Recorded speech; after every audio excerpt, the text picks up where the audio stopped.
Bible to Ephesians chapter. We'll read verse 8. ಮತ್ತೊಂದು ಆವರ್ತಿ ನಿಮ್ಮ ಸತ್ಯವೇದವನ್ನು ಎಫೆಸದವರಿಗೆ ಬರೆದ ಪತ್ರಿಕೆ 2ನೇ ಅಧ್ಯಾಯ 8ನೇ ವಚನವನ್ನು ಓದ್ಕೊಳ್ಳೋಣ. You have been saved through faith, and that not of yourself. ಎಫೆಸದವರಿಗೆ ಬರೆದ ಪತ್ರಿಕೆ 2ನೇ ಅಧ್ಯಾಯ 8ನೇ ವಚನ, ನಂಬಿಕೆಯ ಮೂಲಕ ಕೃಪೆಯಿಂದಲೇ ರಕ್ಷಣೆ ಹೊಂದಿದವರಾಗಿದ್ದೀರಿ. ಆ ರಕ್ಷಣೆಯು ನಿಮ್ಮಿಂದುಂಟಾದದ್ದಲ್ಲ, ಅದು ದೇವರ ವರವೇ. Amen. Hallelujah. Hallelujah. For by grace you are saved through faith, and that not of yourself. ನಂಬಿಕೆಯ ಮೂಲಕ ಕೃಪೆಯಿಂದಲೇ ರಕ್ಷಣೆ ಹೊಂದಿದವರಾಗಿದ್ದೀರಿ. ಆ ರಕ್ಷಣೆ ನಿಮ್ಮಿಂದುಂಟಾದದ್ದಲ್ಲ, ಅದು ದೇವರ ವರವೇ. Say, I am saved by grace through faith.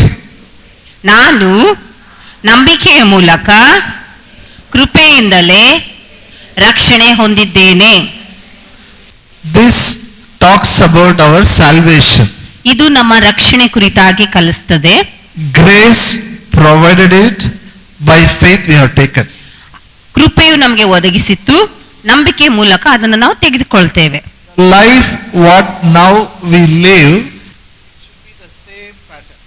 ನಾವು ಈಗ ಜೀವಿಸುವಂತ ಜೀವಿತ ಇದೇ ರೀತಿಯಾಗಿ ಇದೇ ಮಾದರಿಯಾಗಿ ಇರಬೇಕು. Whatever grace provides, but we have to take. ಏನೆಲ್ಲ ಕೃಪೆಯಿಂದ ನಮಗೆ ಸಿಕ್ಕಿದೆಯಲ್ಲ ಅದನ್ನು ನಾವು ನಂಬಿಕೆ ಮೂಲಕ ತೆಗೆದುಕೊಳ್ಬೇಕು. Hallelujah. Hallelujah. We should not work to earn our blessings. ನಮ್ಮ ಆಶೀರ್ವಾದಗಳನ್ನು ಹೊಂದಿಕೊಳ್ಳೋದಕ್ಕಾಗಿ ನಾವಲ್ಲಿ ಪ್ರಯಾಸ ಪಡಬಾರ್ದು. Every blessing what we need, grace provides.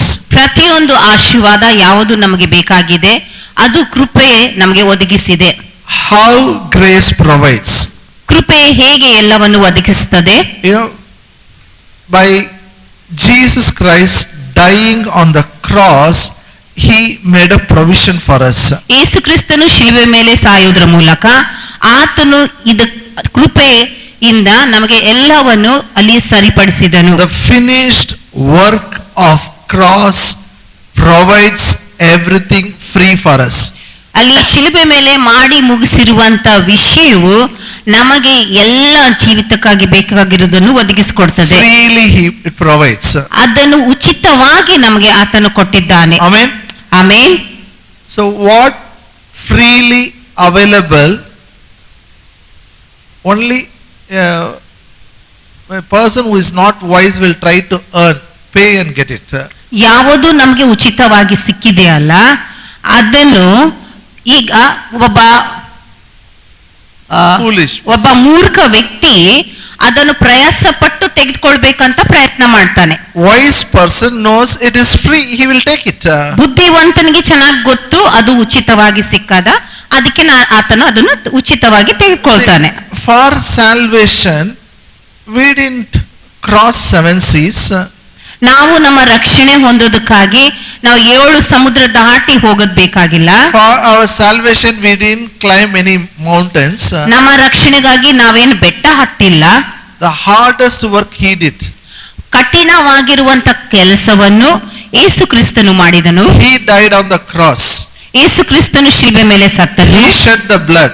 ಆತನು ಶಿಲುಬೆ ಮೇಲೆ ತನ್ನ ರಕ್ತ ಸುರಿಸಿದ. He provided salvation. ಆತನು ನಮಗೆ ರಕ್ಷಣೆಯನ್ನು ಒದಗಿಸಿದ್ದಾನೆ. My role is very easy. ನನ್ನ ಪಾತ್ರ ಬಹಳ ಸುಲಭವಾದಂತದ್ದು. I believe what he has done. ಏನೆಲ್ಲ ಕ್ರಿಸ್ತನು ಮಾಡಿದನೋ ಅದನ್ನು ನಾನು ನಂಬುತ್ತೇನೆ. I told you, even to live a holy life, if we work very hard, it is very difficult. ಅದಕ್ಕೆ ನಿಮ್ಗೆ ಹೇಳಿದ್ದೇನಂತಂದ್ರೆ ನಾವು ಪರಿಶುದ್ಧ ಜೀವಿತ ಜೀವಿಸುವುದಕ್ಕಾಗಿ ಬಹಳ ಕಷ್ಟಪಟ್ಟರೆ ಕೂಡ ಅದು ಬಹಳ ಕಠಿಣ ಆಗ್ಬಿಡ್ತದೆ. No man by his own willpower can live a holy life. ಯಾವುದೇ ವ್ಯಕ್ತಿ ತನ್ನ ಸ್ವಂತ ಒಂದು ಇಚ್ಛಾಶಕ್ತಿಯ ಮೂಲಕ ಪರಿಶುದ್ಧ ಜೀವಿತ ಜೀವಿಸಲಿಕ್ಕೆ ಸಾಧ್ಯನೇ ಇಲ್ಲ. Not possible. ಅದು ಸಾಧ್ಯನೇ ಇಲ್ಲ. If they try, they'll fail. ಆತನು ಪ್ರಯತ್ನ ಪಟ್ಟರೆ ಎಷ್ಟೇ ಪ್ರಯತ್ನ ಪಟ್ಟರು ಆತನಲ್ಲಿ ಸೋತೋಗ್ಬಿಡ್ತಾನೆ. How to live a holy life? ಪರಿಶುದ್ಧ ಜೀವಿತ ಹೇಗೆ ಜೀವಿಸುವುದು? Grace provides. ಕೃಪೆ ನಮಗೆ ಒದಗಿಸಿದೆ. What grace provides, I believe. ಏನು ಕೃಪೆ ನಮಗೆ ಕೊಟ್ಟಿದೆಯಲ್ಲ ಅದರಿಂದ ನಾನು ಜೀವಿಸ್ತೇನೆ. Grace provides victory over sin. ಕೃಪೆಯು ನನಗೆ ನನ್ನ ಪಾಪದ ಮೇಲೆ ಜಯವನ್ನು ಕೊಟ್ಟಿದೆ. How grace provides victory over sin? ಹೇಗೆ ಕೃಪೆಯು ನನಗೆ ಪಾಪದ ಮೇಲೆ ಜಯ ಕೊಟ್ಟಿದೆ? Bible says my sin nature is already crucified. ಸತ್ಯವೇದ ಹೇಳ್ತದೆ ನನ್ನ ಪಾಪದ ಸ್ವಭಾವವು ಆಗಲೇ ಶಿಲುಬೆಗೆ ಹಾಕಲ್ಪಟ್ಟಿದೆ. My old man is crucified.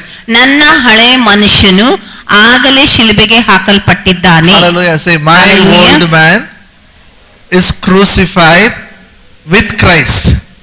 ಎಲ್ರು ನನ್ನೊಟ್ಟಿಗೆ ಹೇಳ್ರಿ, ನನ್ನ ಹಳೆ ಮನುಷ್ಯನು ಕ್ರಿಸ್ತನೊಟ್ಟಿಗೆ ಶಿಲುಬೆಗೆ ಹಾಕಲ್ಪಟ್ಟಿದ್ದಾನೆ. So there is no sin nature in me. ಆದ್ರಿಂದ ನನ್ನಲ್ಲಿ ಯಾವ ಪಾಪ ಸ್ವಭಾವ ಇಲ್ಲ. I am dead to sin. ನಾನು ಪಾಪದ ಪಾಲಿಗೆ ಸತ್ತಿದ್ದೇನೆ. Bible says he who is dead to sin is free from sin. ಸತ್ಯವೇದ ಹೇಳ್ತಿದೆ ಯಾರು ಪಾಪದ ಪಾಲಿಗೆ ಸತ್ತಿದ್ದಾನೋ ಆತನು ಪಾಪದಿಂದ ಬಿಡುಗಡೆ ಹೊಂದಿದ್ದಾನೆ. Temptations will come. ಶೋಧನೆಗಳು ಬರ್ತಾವೆ, Still it will come. ಆದ್ರೂ ಕೂಡ ಬರ್ತಾವೆ. But when temptation comes, ಆದ್ರೆ ಯಾವಾಗ ಶೋಧನೆಗಳು ಬರ್ತಾವೋ I believe what grace provides. ನಾನು ಯಾವುದು ಕೃಪೆ ನನಗೆ ಕೊಟ್ಟಿದೆಯಲ್ಲ ಅದರಲ್ಲಿ ನಾನು ನಂಬ್ತೇನೆ. I believe I am dead to sin. ನಾನು ನಂಬ್ತೇನೆ ನಾನು ಪಾಪದ ಪಾಲಿಗೆ ಸತ್ತಿದ್ದೇನೆ. Not only my old man is crucified, Bible says my old man is buried. ನನ್ನ ಹಳೆ ಮನುಷ್ಯನು ಅಲ್ಲಿ ಶಿಲುಬೆಗೆ ಹಾಕಲ್ಪಡದಲ್ಲದೆ ಸತ್ಯವೇದ ಹೇಳ್ತದೇನಂದ್ರೆ ನನ್ನ ಹಳೆ ಮನುಷ್ಯನು ಹೂಣಲ್ಪಟ್ಟಿದ್ದಾನೆ ಕೂಡ. My sin nature is buried. ನನ್ನ ಪಾಪದ ಸ್ವಭಾವವು ಅಲ್ಲಿ ಹೂಣಲ್ಪಟ್ಟಿದೆ. Say after me, my sin nature is buried. ಎಲ್ರು ನನ್ನೊಟ್ಟಿಗೆ ಹೇಳ್ರಿ, ನನ್ನ ಪಾಪದ ಸ್ವಭಾವವು ಹೂಣಲ್ಪಟ್ಟಿದೆ. Do you think anybody who is buried will come up? ನೀವು ಅನ್ಕೊಳ್ತೀರಾ ಯಾರಾದ್ರೂ ಯಾರು ಹೂಣಲ್ಪಟ್ಟಿದ್ದಾರೆ ಅವ್ರು ಮತ್ತೆ ಎದಾಳ್ತಾರಂತ? Impossible. ಅದು ಸಾಧ್ಯನೇ ಇಲ್ಲ. My old man is crucified, my old man is buried. ನನ್ನ ಹಳೆ ಮನುಷ್ಯನು ಅಲ್ಲಿ ಶಿಲ್ಬೆಗೆ ಹಾಕಲ್ಪಟ್ಟಿದ್ದಾನೆ, ನನ್ನ ಹಳೆ ಮನುಷ್ಯನು ಅಲ್ಲಿ ಹೂಣಲ್ಪಟ್ಟಿದ್ದಾನೆ ಕೂಡ. This is very difficult job. ಇದು ಬಹಳ ಕಠಿಣವಾದಂತ ಕಾರ್ಯ. He did it on the cross. ಆದ್ರೆ ಯೇಸು ಕ್ರಿಸ್ತನು ಶಿಲ್ಬೆ ಮೇಲೆ ಮಾಡಿದ್ದಾನೆ. Grace provides it. ಅದು ಕೃಪೆ ನಮಗೆ ಒದಗಿಸಿದೆ. I believe it. ಅದನ್ನ ನಾನು ನಂಬ್ತೇನೆ. Then now I live a holy life. ಆದ್ರಿಂದ ಈಗ ನಾನು ಪರಿಶುದ್ಧ ಜೀವಿತ ಜೀವಿಸ್ತೇನೆ. Hallelujah. Hallelujah. You know why I am repeating it again and again? ನಿಮ್ಗೆ ಗೊತ್ತಾ ನಾನು ಯಾಕೆ ಪದೇ ಪದೇ ಪದೇ ಇದನ್ನ ಹೇಳ್ತಾ ಇದ್ದೀನಿ? People are confused about sin. ಯಾಕಂದ್ರೆ ಪಾಪದ ಕುರಿತಾಗಿ ಜನರು ಅಲ್ಲಿ ಬಹಳ ಗಲಿಬಿಲಿಯಲ್ಲಿದ್ದಾರೆ. The doctrine of sin, many people are confused and many people will confuse you. ಅಲ್ಲಿ ಪಾಪದ ಒಂದು ತತ್ವ ಅಥವಾ ಬೋಧನೆಯಲ್ಲಿ ಎಷ್ಟೋ ಜನರು ಗಲಿಬಿಲಿ ಆಗಿದ್ದಾರೆ, ಆಮೇಲೆ ಗಲಿಬಿಲಿಯಲ್ಲೇ ಇದ್ದಾರೆ. And they will tell, not enough. You have to do still you have to do something. ಎಲ್ರು ಅವ್ರು ಹೇಳ್ತಾರೆ ಏನಂತಂದ್ರೆ ನಾವು ಸಾಕಾಗಿಲ್ಲ, ಇನ್ನೂ ಹೆಚ್ಚಾಗಿ ಒಂದು ಕಾರ್ಯ ಮಾಡಬೇಕು. Especially some meetings, no, nice it will be. Last the climax comes, then you will know. This lie will come out. ಒಂದು ಕೆಲವೊಂದು ಕೂಟಗಳಲ್ಲಿ ಎಲ್ಲಾ ಚೆನ್ನಾಗಿರ್ತದೆ, ಆದ್ರೆ ಕೊನೆಯದಾಗಿ ಒಂದು ಪದ ಒಂದು ಹೇಳ್ಬಿಡ್ತಾರೆ ಏನಂತಂದ್ರೆ ಕಮಿಟ್ಮೆಂಟ್ ಪ್ರೇಯರ್. ಕಮಿಟ್ಮೆಂಟ್ ಪ್ರೇಯರ್ ತುಂಬಾ ಕೇರ್ಫುಲ್ ಇರ್ಬೇಕು ನೋಡ್ರಿ. ಒಪ್ಪಂದದ ಪ್ರಾರ್ಥನೆ ನಾವು ಬಹಳ ಎಚ್ಚರಿಕೆಯಿಂದ ಇರಬೇಕು. Now you make commitment. ಈಗ ನೀವು ಒಪ್ಪಂದ ಮಾಡಬೇಕು. Then I remember one man gave one paper doll to everybody. ನನಗೆ ಗೊತ್ತು ಒಬ್ಬ ಮನುಷ್ಯನು ಆತನು ಎಲ್ಲರಿಗೆ ಒಂದು ಪೇಪರ್ ಇಂದ ಮಾಡಲ್ಪಟ್ಟಂತ ಪಾರಿವಾಳ ಕೊಟ್ಟನು. And they said, you know what is this? ಅವ್ರು ಹೇಳಿದ್ರೆ ಅಂದ್ರೆ ನಿಮ್ಗೆ ಗೊತ್ತಾ ಇದು ಏನಿದೆ? This is you. ಇದು ನೀನು. Tear it.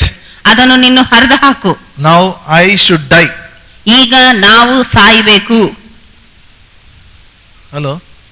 I saw many people are weeping and tearing, you know.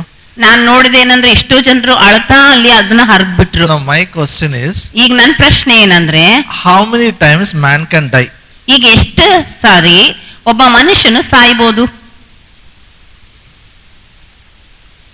ಪ್ರತಿಯೊಂದು meeting ಸಾಯ್ಬೇಕಾ? And they said daily you have to die. ಅವ್ರು ಹೇಳ್ತಾರೆ ಏನಂದ್ರೆ ಪ್ರತಿದಿನ ನೀ ಸಾಯಬೇಕು. No, I died already. I am dead already. ಇಲ್ಲ, ನಾನು ಆಗಲೇ ಸತ್ತಿದ್ದೇನೆ. That is what Paul says, no more I that liveth, Christ lives in me. ಅದಕ್ಕೆ ಪೌಲನ್ ಹೇಳ್ತಾನೆ, ಈಗ ನಾನು ಜೀವಿಸುವಂತದ್ದು ಈ ದೇಹದಲ್ಲಿ ನಾನಲ್ಲ, ಆದರೆ ಕ್ರಿಸ್ತನು ನನ್ನಲ್ಲಿ ಜೀವಿಸುತ್ತಾನೆ. When I know I am not living, Christ lives in me, that gives me the grace to overcome temptation. ಯಾವಾಗ ನನಗೆ ಗೊತ್ತಾಗ್ತದೋ ನನ್ನಲ್ಲಿ ಕ್ರಿಸ್ತನು ನನ್ನಲ್ಲಿ ಜೀವಿಸ್ತಾ ಇದ್ದಾನೆ ಅಂದಾಗ ಅದು ನನಗೆ ನನ್ನ ಶೋಧನೆಗಳ ಮೇಲೆ ಜಯ ಹೊಂದಲಿಕ್ಕೆ ಸಹಾಯ ಮಾಡ್ತದೆ. Hallelujah. Hallelujah. Otherwise I will try to die. ಅದಕ್ಕೆ ಇಲ್ಲ ಅಂತಂದ್ರೆ ನಾನು ಸಾಯೋದಕ್ಕೆ ಪ್ರಯತ್ನ ಮಾಡ್ತೇನೆ. That is a deception. ಅದು ಒಂದು ನೋಡ್ರಿ ವಂಚನೆ ಆಗಿದೆ. People who try to die will fall into sin. ಯಾವುದೇ ಒಬ್ಬ ವ್ಯಕ್ತಿ ಆತನು ಪಾಪಕ್ಕಾಗಿ ಸಾಯುವುದಕ್ಕೆ ಪ್ರಯತ್ನ ಪಟ್ರೆ ಆತನು ಮತ್ತೆ ಪಾಪದಲ್ಲಿ ಬೀಳ್ತಾನೆ. Why? ಯಾಕೆ ಗೊತ್ತಾ? They are not believing what the grace has provided. ಯಾಕಂದ್ರೆ ಅವರು ಕೃಪೆ ಏನು ಒದಗಿಸಿದೆಯಲ್ಲ ಅದರಲ್ಲಿ ನಂಬಿಕೆ ಇಡೋದಿಲ್ಲ. The same pattern comes to money also. ಅದೇ ಒಂದು ವಿಷಯ ಹಣಕಾಸಿನ ವಿಷಯಕ್ಕೂ ಬರುತ್ತೆ. Grace provides. ಕೃಪೆ ನಮಗೆ ಒದಗಿಸಿದೆ. Grace provides money for us. ಕೃಪೆಯು ನಮಗೆ ಹಣವನ್ನು ಕೊಟ್ಟಿದೆ. How grace provides money? ಈಗ ಕೃಪೆ ಹೇಗೆ ನಮಗೆ ಹಣ ಕೊಟ್ಟಿದೆ? Jesus took our poverty on the cross. ಯೇಸು ಕ್ರಿಸ್ತನು ನಮ್ಮ ಬಡತನವನ್ನು ಶಿಲುಬೆ ಮೇಲೆ ಹೊತ್ತುಕೊಂಡನು. Because he became poor, we will become rich. ಆತನು ಶಿಲುಬೆ ಮೇಲೆ ಬಡವನಾಗಿರುವ ಕಾರಣ ನಾವು ಶ್ರೀಮಂತರಾಗ್ತೇವೆ. Now by faith we have to take. ಈಗ ನಾವು ನಂಬಿಕೆಯಿಂದ ಅದನ್ನು ತೆಗೆದುಕೊಳ್ಳಬೇಕು. How we take it? By faith. ಹೇಗೆ ಅದನ್ನು ನಂಬಿಕೆಯಿಂದ ತೆಗೆದುಕೊಳ್ಳಬೇಕು? I told you our giving is the action of faith. ಅದಕ್ಕೆ ನಾನು ಹೇಳಿದ್ದೇನೆಂದ್ರೆ ಕೊಡುವಂತದ್ದೇ ನಮ್ಮ ನಂಬಿಕೆಯ ಕ್ರಿಯೆ ಆಗಿದೆ. I always give this illustration. ಯಾವಾಗಲೂ ನಾನು ಈ ಉದಾಹರಣೆ ಕೊಡ್ತೇನೆ. If we need water, we have to switch on the borewell. ಈಗ ನನಗೆ ನೀರು ಬೇಕು ಅಂದ್ರೆ ನಾನು ಬೋರ್ವೆಲ್ ನ ಆನ್ ಮಾಡಬೇಕು. Then the water will come. ಆವಾಗ ಬೋರ್ವೆಲ್ ನೀರು ಬರ್ತದೆ. Why the water comes? ಈಗ ಯಾಕೆ ಬೋರ್ವೆಲ್ ಇಂದ ನೀರು ಬರ್ತಾ ಇದೆ? Why do we get water? ಯಾಕೆ ನೀರು ಸಿಗ್ತದೆ? Because we press the button. ನಾವು ಬಟನ್ ಹಾಕಿದ್ವಿ ಅದಕ್ಕೆ ಅಲ್ಲಿ ನೀರು ಬಂತ. So if you don't press button, you will not get water. ಅಂದ್ರೆ ನೀವು ಬಟನ್ ಪ್ರೆಸ್ ಮಾಡಿಲ್ಲ ಅಂದ್ರೆ ನೀರು ಬರಲ್ಲ. Sometimes some people press button but no water because ground water is not there. ಕೆಲವು ಜನ ನೋಡ್ರಿ ಅಲ್ಲಿ ಬಟನ್ ಆನ್ ಮಾಡ್ತಾರೆ ಆದ್ರೆ ಅಲ್ಲಿ ಭೂಮಿಯಲ್ಲಿ ನೀರು ಇರ್ಲಿಲ್ಲ ಅಂದ್ರೆ ನೀರು ಬರೋದಿಲ್ಲ. Because water is there in the ground, we press button. ಅಲ್ಲಿ ಭೂಮಿಯಲ್ಲಿ ನೀರು ಇದ್ದ ಕಾರಣ ನಾವು ಬಟನ್ ಅನ್ನು ಆನ್ ಮಾಡ್ತೇವೆ. Hallelujah. Hallelujah. If there is no water, what is the use of pressing it? ಈಗ ಭೂಮಿಯಲ್ಲಿ ನೀರೇ ಇರಲಿಲ್ಲ ಅಂತಂದ್ರೆ ಬಟನ್ ಒತ್ತೋದ್ರಿಂದ ಅಲ್ಲಿ ಏನು ವ್ಯತ್ಯಾಸ ಆಗಲ್ಲ. The grace has already provided riches for us. ಹಾಗೇನೆ ನಮಗೆ ಕೃಪೆ ಎಲ್ಲ ಶ್ರೀಮಂತಿಕೆಯನ್ನು ಆಗ್ಲೇ ಒದಗಿಸಿದೆ. Already God has provided. ಆಗ್ಲೇ ದೇವರು ಕೊಟ್ಟಿದ್ದಾನೆ. All the spiritual blessings, we are blessed with the heavenly places in Christ Jesus. ಎಲ್ಲ ಆತ್ಮಿಕ ಆಶೀರ್ವಾದಗಳನ್ನು ಕ್ರಿಸ್ತೇಸುವಿನಲ್ಲಿ ನಮಗೆ ಆಗಲೇ ಸಿಕ್ಕಿದೆ. So giving is like pressing a button for borewell. ಕೊಡುವಂತದ್ದು ಬಟನ್ ಪ್ರೆಸ್ ಮಾಡಿದ ಹಾಗೆ ನಮಗೆ ನೀರ್ ಬೇಕಾಗಿತ್ತಂದ್ರೆ ಹೇಗೆ ನಾವು ಪ್ರೆಸ್ ಮಾಡ್ತೀವಿ. Now I am teaching about great grace. ಈಗ ನಾನು ದೊಡ್ಡ ಕೃಪೆ ಕುರಿತಾಗಿ ನಾನು ಕಲಿಸ್ತಾ ಇದ್ದೇನೆ. We all are saved by grace. ನಾವೆಲ್ಲರೂ ಕೃಪೆ ಮೂಲಕ ರಕ್ಷಣೆ ಹೊಂದಿದ್ದೇವೆ. But the grace what we have now is not enough. ಆದ್ರೆ ನಮಗೆ ಈಗ ಇರುವಂತ ಕೃಪೆ ಅದು ಸಾಕಾಗಲ್ಲ. It's not enough for my tomorrow's need. ನನ್ನ ನಾಳೆಯ ಬೇಡಿಕೆಗಾಗಿ ಇವತ್ತಿನ ಕೃಪೆ ನನಗೆ ಸಾಕಾಗಲ್ಲ. Not enough. ಅದು ಸಾಕಾಗಲ್ಲ. Tomorrow my expenditure is more. ನಾಳೆ ನನ್ನ ಖರ್ಚು ಜಾಸ್ತಿ ಇರುತ್ತೆ. Tomorrow my ministry is more. ನಾಳೆ ನನ್ನ ಸೇವೆ ಕೂಡ ಅಲ್ಲಿ ಜಾಸ್ತಿ ಇರುತ್ತೆ. I have to minister to more people. ನಾನು ಹೆಚ್ಚಾದಂತ ಜನರಿಗೆ ಅಲ್ಲಿ ಸೇವೆ ಸಲ್ಲಿಸಬೇಕು. I have to do more things. ನಾನು ನಾಳೆ ಹೆಚ್ಚಾದಂತ ವಿಷಯಗಳನ್ನು ಮಾಡಬೇಕು. Grace what I have today is not enough for tomorrow. ಇವತ್ತು ನನಗೆ ಇರುವಂತ ಕೃಪೆ ನಾಳೆಗಾಗಿ ಸಾಕಾಗೋದಿಲ್ಲ. Grace is available freely. ಕೃಪೆ ನನಗೆ ಉಚಿತವಾಗಿ ಅಲ್ಲಿ ಸಿಕ್ಕಿದೆ. I should use it. ಆ ಕೃಪೆಯನ್ನು ನಾನು ಉಪಯೋಗಿಸಬೇಕು. I have to grow in grace. ನಾನು ಈ ಕೃಪೆಯಲ್ಲಿ ಹೆಚ್ಚುತ್ತಾ ಬೆಳೀತಾ ಬರಬೇಕು. I showed from the story of Jesus. ನಾನು ಯೇಸುವಿನ ಕಥೆಯಿಂದ ನಾನು ನಿಮಗೆ ಹೇಳಿದ್ದೆ. Grace was on him. ಕೃಪೆಯು ಆತನ ಮೇಲೆ ಇತ್ತು. He grew in grace. ಆತನು ಆ ಕೃಪೆಯಲ್ಲಿ ಬೆಳೆದನು. He was full of grace. ಆತನು ಕೃಪೆಯಿಂದ ತುಂಬಲ್ಪಟ್ಟಿದ್ದನು. Hallelujah. Hallelujah. The more you have a grace, the more easy life becomes. ನಿಮಗೆ ಎಷ್ಟು ಕೃಪೆ ಇರ್ತದೋ ಅಷ್ಟು ನಿಮ್ಮ ಜೀವಿತ ಬಹಳ ಸುಲಭವಾಗ್ತದೆ. Hallelujah. Hallelujah. Everybody will have a testimonies to tell. ಎಲ್ಲರಿಗೂ ಸಾಕ್ಷಿಗಳಿರ್ತವೆ ಹೇಳೋದಕ್ಕಾಗಿ. But area where you find hardship, difficult, there grace will strengthen you. ನಿಮ್ಮ ಒಂದು ಜೀವಿತದ ಒಂದು ಭಾಗದಲ್ಲಿ ಯಾವುದು ಬಹಳ ನಿಮಗೆ ಕಷ್ಟಕರ ಅನಿಸ್ತದೋ, ಬಹಳ ಅಸಾಧ್ಯ ಅಂತ ಅನಿಸ್ತದೋ, ಆ ಒಂದು ಸ್ಥಿತಿಯಲ್ಲಿ ನಿಮಗೆ ಕೃಪೆ ಬೇಕು. Bible says God resists the proud and gives grace to the humble. Bible ಹೇಳ್ತದೆ ದೇವರು ಗಳಿಗೆ ಅಲ್ಲಿ ತಿರಸ್ಕಾರ ಮಾಡ್ತಾನೆ, ಆದರೆ ದೀನರಿಗಾದರೂ ಕೃಪೆಯನ್ನು ಕೊಡ್ತಾನೆ. Please tell after me. God resists the proud and gives grace to the humble. ನನ್ನೊಟ್ಟಿಗೆ ಹೇಳ್ರಿ, ದೇವರು ಅಹಂಕಾರಿಗಳಿಗೆ ತಳ್ಳುತ್ತಾನೆ, ಆದರೆ ದೀನರಿಗೆ ಕೃಪೆ ಕೊಡ್ತಾನೆ. Who is the humble person? ಅಲ್ಲಿ ದೀನರು ಯಾರಾಗಿದ್ದಾರೆ? Who is the humble person? ದೀನರಂದ್ರೆ ಯಾರು?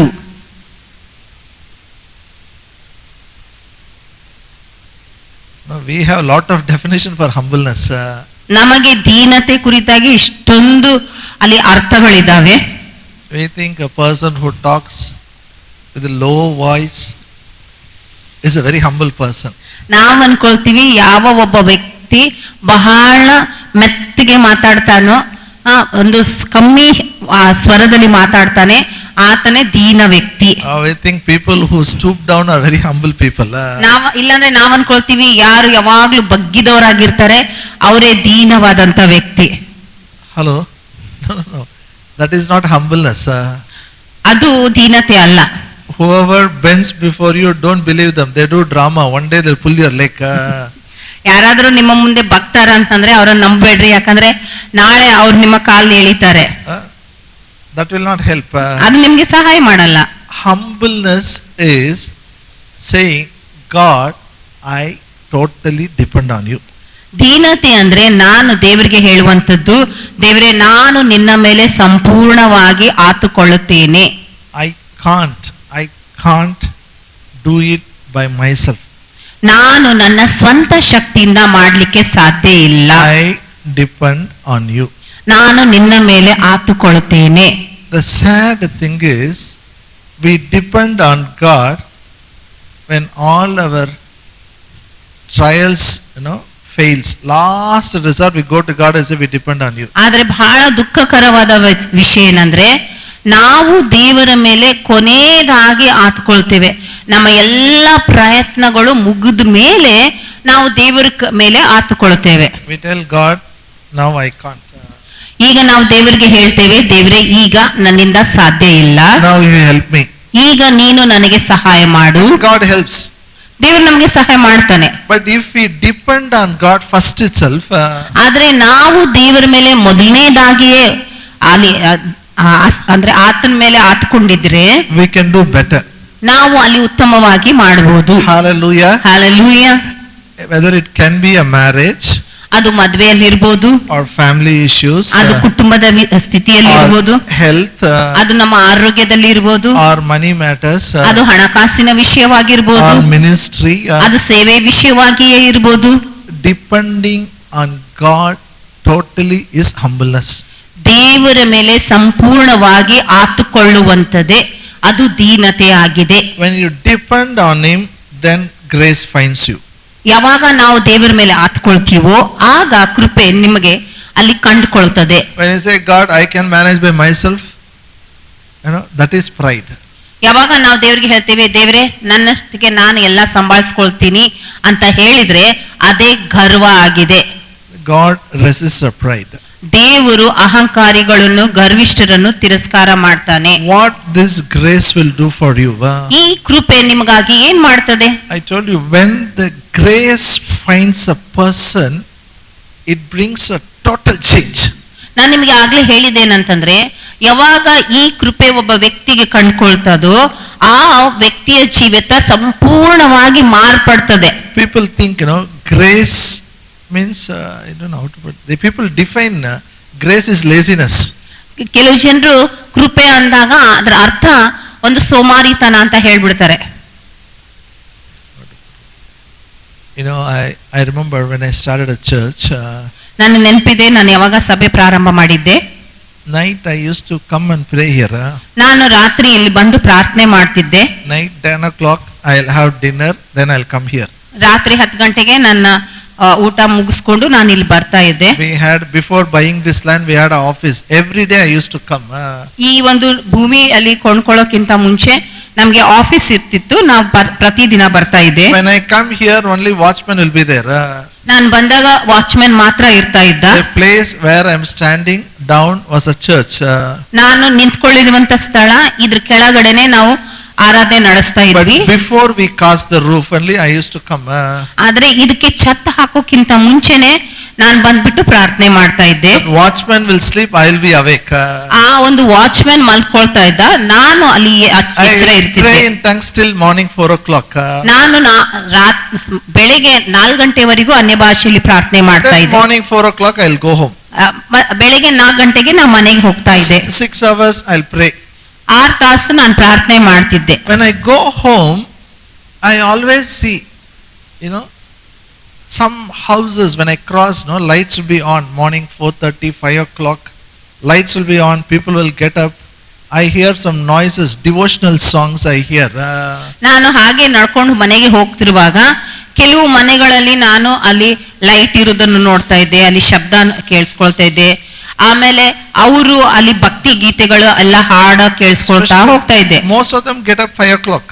ನೋಡ್ರಿ, ಹೆಚ್ಚಾಗಿ ಜನರು ಅವರು ಬೆಳಿಗ್ಗೆ 5 ಗಂಟೆಗೆ ಎದ್ದಾಳ್ತಾರೆ. 5 o'clock they get up, they do everything. 5 ಗಂಟೆಗೆ ಎದ್ದು ಎಲ್ಲ ಮಾಡ್ತಾರೆ. They are wonderful people. They, whatever it is they do, they are good. They are very pious. ನೋಡ್ರಿ, ಅವ್ರು ಬಹಳ ಭಕ್ತಿವಂತರು, ಅವ್ರು ಮಾಡ್ತಾರೆ, ಅವರು ಒಳ್ಳೆಯವರು. But I see most of the Christians sleep, don't get up soon. They sleep late. They get up late. ಆದ್ರೆ ನಾನು ನೋಡ್ತೀನಿ ಏನಂದ್ರೆ, ಹೆಚ್ಚಾದಂತ ಕ್ರೈಸ್ತರು ಅವರು ಚೆನ್ನಾಗಿ ಮಲಗ್ತಾರೆ, ಬಹಳ ತಡವಾಗಿ ಎದ್ದೇಳ್ತಾರೆ. Sometimes I remember some work. ನನ್ಗೆ ಒಮ್ಮೊಮ್ಮೆ ನನ್ಗೆ ಒಂದು ಕೆಲಸ ನೆನಪಿರ್ತದೆ. I have to tell people. ನಾನು ಜನರಿಗೆ ಹೇಳ್ಬೇಕಾಗ್ತದೆ. Morning 5 o'clock I sleep. So before I sleep, I thought I'll call and tell. ಈಗ ನಾನು 5 ಗಂಟೆಗೆ ಮಲ್ಕೊಳ್ಬೇಕಲ್ಲ, ಅದಕ್ಕೆ ನಾನು ಅನ್ಕೊಳ್ತಾ ಇದ್ದೇನೆಂದ್ರೆ ಮಲ್ಗೋಕ್ಕಿಂತ ಮುಂಚೆ ಅವ್ರಿಗೆ ಫೋನ್ ಮಾಡಿ ಹೇಳ್ಬೇಕು ಅಂತ. No, I learned the truth. Nobody gets up at 5 o'clock. ಆಮೇಲೆ ನನಗೆ ಸತ್ಯ ಗೊತ್ತಾಯ್ತು ಏನಂದ್ರೆ, ಯಾರು 5 ಗಂಟೆಗೆ ಎದ್ದೇಳೋದಿಲ್ಲ. 5 o'clock is okay. Till 10 o'clock people sleep. 5 ಗಂಟೆ ಪರವಾಗಿಲ್ಲ, 10 ಗಂಟೆವರೆಗೂ ಜನರು ಮಲ್ಕೊಳ್ತಾರೆ. 10 o'clock, my God! I said, hey, what happened? No, they are wonderful. They said, God's grace, brother. God gives his beloved a good sleep. ನಾನು ಹೇಳಿದೆ 10 ಗಂಟೆವರೆಗೆ ಮಲ್ಕೋತೀರಾ ಅಂತಂದ್ರೆ, ಅವ್ರು ಹೇಳಿದ್ರು, ದೇವರ ಕೃಪೆ ಬ್ರದರ್, ಯಾಕಂದ್ರೆ ದೇವರು ತನ್ನ ಪ್ರಿಯರಿಗೆ ನಿದ್ದೆ ಕೊಡ್ತಾನೆ, ಒಳ್ಳೆ ನಿದ್ದೆ ಕೊಡ್ತಾನೆ. I believe grace gives you sleep, not excess sleep. ನನಗೆ ಗೊತ್ತು ಅಲ್ಲಿ ಕೃಪೆ ನಿದ್ದೆ ಕೊಡ್ತದೆ, ಬಟ್ ಹೆಚ್ಚಾದಂತ ನಿದ್ದೆ ಕೊಡೋದಿಲ್ಲ. Excess sleep brings poverty. ಅಧಿಕವಾದಂತ ಹೆಚ್ಚಾಗಿ ಮಲ್ಗುವಂತದ್ದು ಅದು ಬಡತನ ತೆಗೆದುಕೊಂಡು ಬರ್ತದೆ. But grace makes you to work hard. ಆದ್ರೆ ಕೃಪೆ ನಮಗೆ ಹೆಚ್ಚಾಗಿ ಅಲ್ಲಿ ಕೆಲಸ ಮಾಡ್ಲಿಕ್ಕೆ ಸಹಾಯ ಮಾಡ್ತದೆ. It helps you to excel in work. ನಮ್ಮ ಕೆಲಸದಲ್ಲಿ ನಾವು ಇನ್ನೂ ಬಹಳ ಉತ್ತಮವಾಗಿ ಮಾಡೋದಕ್ಕೆ ಸಹಾಯ ಮಾಡ್ತದೆ. Grace opens doors for you. ಕೃಪೆಯು ನಮಗೆ ಹೊಸ ಹೊಸ ಬಾಗಿಲುಗಳು ತೆಗೆಯುವಂತೆ ಮಾಡ್ತದೆ. Grace provides you new opportunities. ಕೃಪೆಯು ನಮಗೆ ಹೊಸ ಅವಕಾಶಗಳು ದೊರಕುವಂತೆ ಮಾಡ್ತದೆ. Grace provides you excitement every day. ಕೃಪೆಯು ನಮಗೆ ಪ್ರತಿ ದಿನ ಒಂದು ಉತ್ಸುಕತೆಯನ್ನು ತೆಗೆದುಕೊಂಡು ಬರ್ತದೆ. That's why Apostle Paul says, I worked harder than all the other apostles. ಅದಕ್ಕೆ ಅಪೊಸ್ತಲನಾದ ಪೌಲನು ಹೇಳ್ತಾನೆ, ನಾನು ಎಲ್ಲಾ ಅಪೊಸ್ತಲರಿಗಿಂತ ನಾನು ಹೆಚ್ಚಾಗಿ ಅಲ್ಲಿ ಕಷ್ಟ ಪಡ್ತೇನೆ, ಅಲ್ಲಿ ಪ್ರಯಾಸ ಪಡ್ತೇನೆ. Hallelujah. Hallelujah. And today is the 30th November. ಇವತ್ತು 30ನೇ ನವೆಂಬರ್ I was just ಆಗಿದೆ. thanking God for last 30 days. ನಾನು ಕಳೆದ 30 ದಿನಗಳಿಗಾಗಿ ದೇವರಿಗೆ ಸ್ತೋತ್ರ ಮಾಡ್ತಾ ಇದ್ದೆ. The Lord reminded me I traveled too much this month. ದೇವರು ನನಗೆ ನೆನಪಿಸಿದ್ನು ಏನಂತಂದ್ರೆ ಈ ತಿಂಗಳು ನಾನು ಬಹಳ ಪ್ರಯಾಣ ಮಾಡಿದ್ದೆ. Too much, almost more than 3,000 kilometers I traveled. 3000 ಕಿಲೋಮೀಟರ್ಗಿಂತ ಹೆಚ್ಚಾಗಿ ನಾನು ಈ ತಿಂಗಳು ಪ್ರಯಾಣ ಮಾಡಿದ್ದೇನೆ. Many Saturdays I will travel, Sunday morning I'll preach. ಎಷ್ಟೊಂದು ಶನಿವಾರ ನಾನು ಅಲ್ಲಿ ಪ್ರಯಾಣ ಮಾಡಿಬಿಟ್ಟು ಬೆಳಗ್ಗೆ ಬರ್ತಾ ಇದ್ದೆ. Grace makes you to work hard. ಕೃಪೆ ನಮಗೆ ಹೆಚ್ಚಾಗಿ ಕೆಲಸ ಮಾಡುವಂತೆ ಸಹಾಯ ಮಾಡುತ್ತದೆ. Not only it makes you to work, because of the grace, wherever you go, the presence of God is manifested. ಅದು ಹೆಚ್ಚಾಗಿ ಕೆಲಸ ಮಾಡ್ಲಿಕ್ಕೆ ಸಹಾಯ ಮಾಡೋದಲ್ಲದೆ ಈ ಕೃಪೆ ನೀವು ಎಲ್ಲೆಲ್ಲಿ ಹೋಗ್ತಿರೋ ಅಲ್ಲಿ ದೇವರ ಪ್ರಸನ್ನತೆಯನ್ನು ಅನುಭವಿಸುವಂತೆ ಮಾಡ್ತದೆ. Wherever you go, ನೀವೆಲ್ಲೇ ಹೋಗ್ಲಿ the presence of God will be manifested. ಅಲ್ಲಿ ದೇವರ ಪ್ರಸನ್ನತೆ ಅಲ್ಲಿ ಕಾಣಿಸ್ಕೊಳ್ತದೆ. Hallelujah. Hallelujah. Then we have, when the grace of God is there, you will have a peace. ಯಾವಾಗ ದೇವರ ಕೃಪೆ ಇರ್ತದೋ ಅಲ್ಲಿ ಸಮಾಧಾನ ಇರ್ತದೆ. See, at a time if you have to do 2-3 work, what happens to you? ನೋಡ್ರಿ, ನಿಮಗೆ ಒಂದೇ ಸಮಯದಲ್ಲಿ 2-3 ಕೆಲಸ ಒಟ್ಟಿಗೆ ಮಾಡ್ಬೇಕಂದ್ರೆ ನಿಮ್ಗೆ ಏನಾಗ್ತದೆ ಹೇಳ್ರಿ? 2-3 ಬೇಡ, 2 ಸಾಕು. 2 ಕೆಲಸ ಒಂದೇ ಟೈಮ್ ನಲ್ಲಿ ಮಾಡ್ಬೇಕು ಅಂದ್ರೆ ಏನಾಗ್ತದೆ ನಿಮ್ಗೆ? ಟೆನ್ಷನ್ ಆಗ್ತದಲ್ಲ? Tension. And the tension, what happens inside comes out of our mouth. Tension ಆದಾಗ ನಮ್ಮ ಬಾಯಿಂದ ಬರುವಂತದ್ದು ಏನು? What is happening inside it comes out. ಯಾವುದು ಒಳಗಡೆ ನಡೀತಾ ಇದೆಯಲ್ಲ ಅದು ಹೊರಗಡೆ ಬಾಯಿಂದ ಬರ್ತದೆ. And we throw our tension on everybody in our family. ಆಮೇಲೆ ಆ ಟೆನ್ಷನ್ ನಾವು ಎಲ್ಲ ನಮ್ಮ ಕುಟುಂಬದಲ್ಲಿ ಇರುವಂತ ಎಲ್ಲರ ಮೇಲೆ ಹಾಕ್ಬಿಡ್ತೀವಿ. Everybody is tensed. ಅವಾಗ ಎಲ್ರಿಗೂ ಅಲ್ಲಿ ಟೆನ್ಷನ್ ಆಗ್ಬಿಡ್ತದೆ. Don't know next what you are going to talk. ಈಗ ನಮ್ಗೆ ಗೊತ್ತಿಲ್ಲ ಆಮೇಲೆ ನಾವ್ ಏನ್ ಮಾತಾಡ್ತೀವಿ. Next minute what will come out of the mouth, they don't know. They are in tension now. ಮುಂದಿನ ನಿಮಿಷನೇ ನಿಮ್ ಬಾಯಿಂದ ಏನ್ ಮಾತು ಬರ್ತದಂತ ಅವ್ರಿಗೆ ಗೊತ್ತೇ ಇರೋದಿಲ್ಲ. ಅದಕ್ಕೆ ಅವ್ರಿಗೆ ಟೆನ್ಷನ್ ಆಗ್ಬಿಡ್ತದೆ. Now listen. ಅದಕ್ಕೆ ಕೇಳ್ರಿ ಈ ಕಡೆ. You know why? ನಿಮ್ಗೆ ಗೊತ್ತಾ ಯಾಕೆ? When 2 works, 3 works comes, ಯಾವಾಗ 2-3 ಕೆಲಸಗಳು ಒಟ್ಟಿಗೆ ಬಂದಾಗ, when you try to do it, ಯಾವಾಗ ನೀವು ನಮ್ಮ ಸ್ವಂತ ಪ್ರಯತ್ನದಿಂದ ಮಾಡ್ಲಿಕ್ಕೆ ಪ್ರಯತ್ನಿಸಿದ್ರೆ tension will be there. ಅವಾಗ ಟೆನ್ಷನ್ ಇದ್ದೇ ಇರ್ತದೆ. When 2 or 3 works comes, ಯಾವಾಗ 2-3 ಕೆಲಸ ಒಟ್ಟಿಗೆ ಬಂದಾಗ, God, I can't do. ನೀವು ಹೇಳ್ಬೇಕು, ದೇವ್ರೆ ನನಗೆ ಇದು ಮಾಡ್ಲಿಕ್ಕೆ ಸಾಧ್ಯ ಇಲ್ಲ. I depend on you. ಅದಕ್ಕೆ ನಾನು ನಿನ್ ಮೇಲೆ ಆತುಕೊಳ್ತೇನೆ. When you depend on him, ಯಾವಾಗ ನೀವು ದೇವ್ರ ಮೇಲೆ ಆತ್ಕೊಳ್ತೀರೋ the grace takes over. ಅವಾಗ ಕೃಪೆ ಅಲ್ಲಿ ಆ ಒಂದು ಸ್ಥಿತಿಯನ್ನು ಹತೋಟಿಯಲ್ಲಿ ತೆಗೆದುಕೊಳ್ತದೆ. When grace takes over, there is a great peace. ಯಾವಾಗ ಕೃಪೆ ಆ ಸ್ಥಿತಿಯನ್ನು ಹತೋಟಿ ವಹಿಸ್ತದೋ ಅಲ್ಲಿ ದೊಡ್ಡ ಸಮಾಧಾನ ಕೂಡ ಇರ್ತದೆ. Hallelujah. Hallelujah. Am I clear? ಅರ್ಥ ಆಗ್ತಾ ಇದೆನಾ? Grace you have to enjoy. ಕೃಪೆಯನ್ನು ನೀವು ಆನಂದ ಪಡಬೇಕು. Tell your neighbor, enjoy grace. ನಿಮ್ ಪಕ್ಕದವ್ರಿಗೆ ಹೇಳ್ರಿ, ಕೃಪೆಯನ್ನು ಆನಂದಿಸು. We should not think grace is some religious term, something they talk grace. No. Grace is something we should enjoy.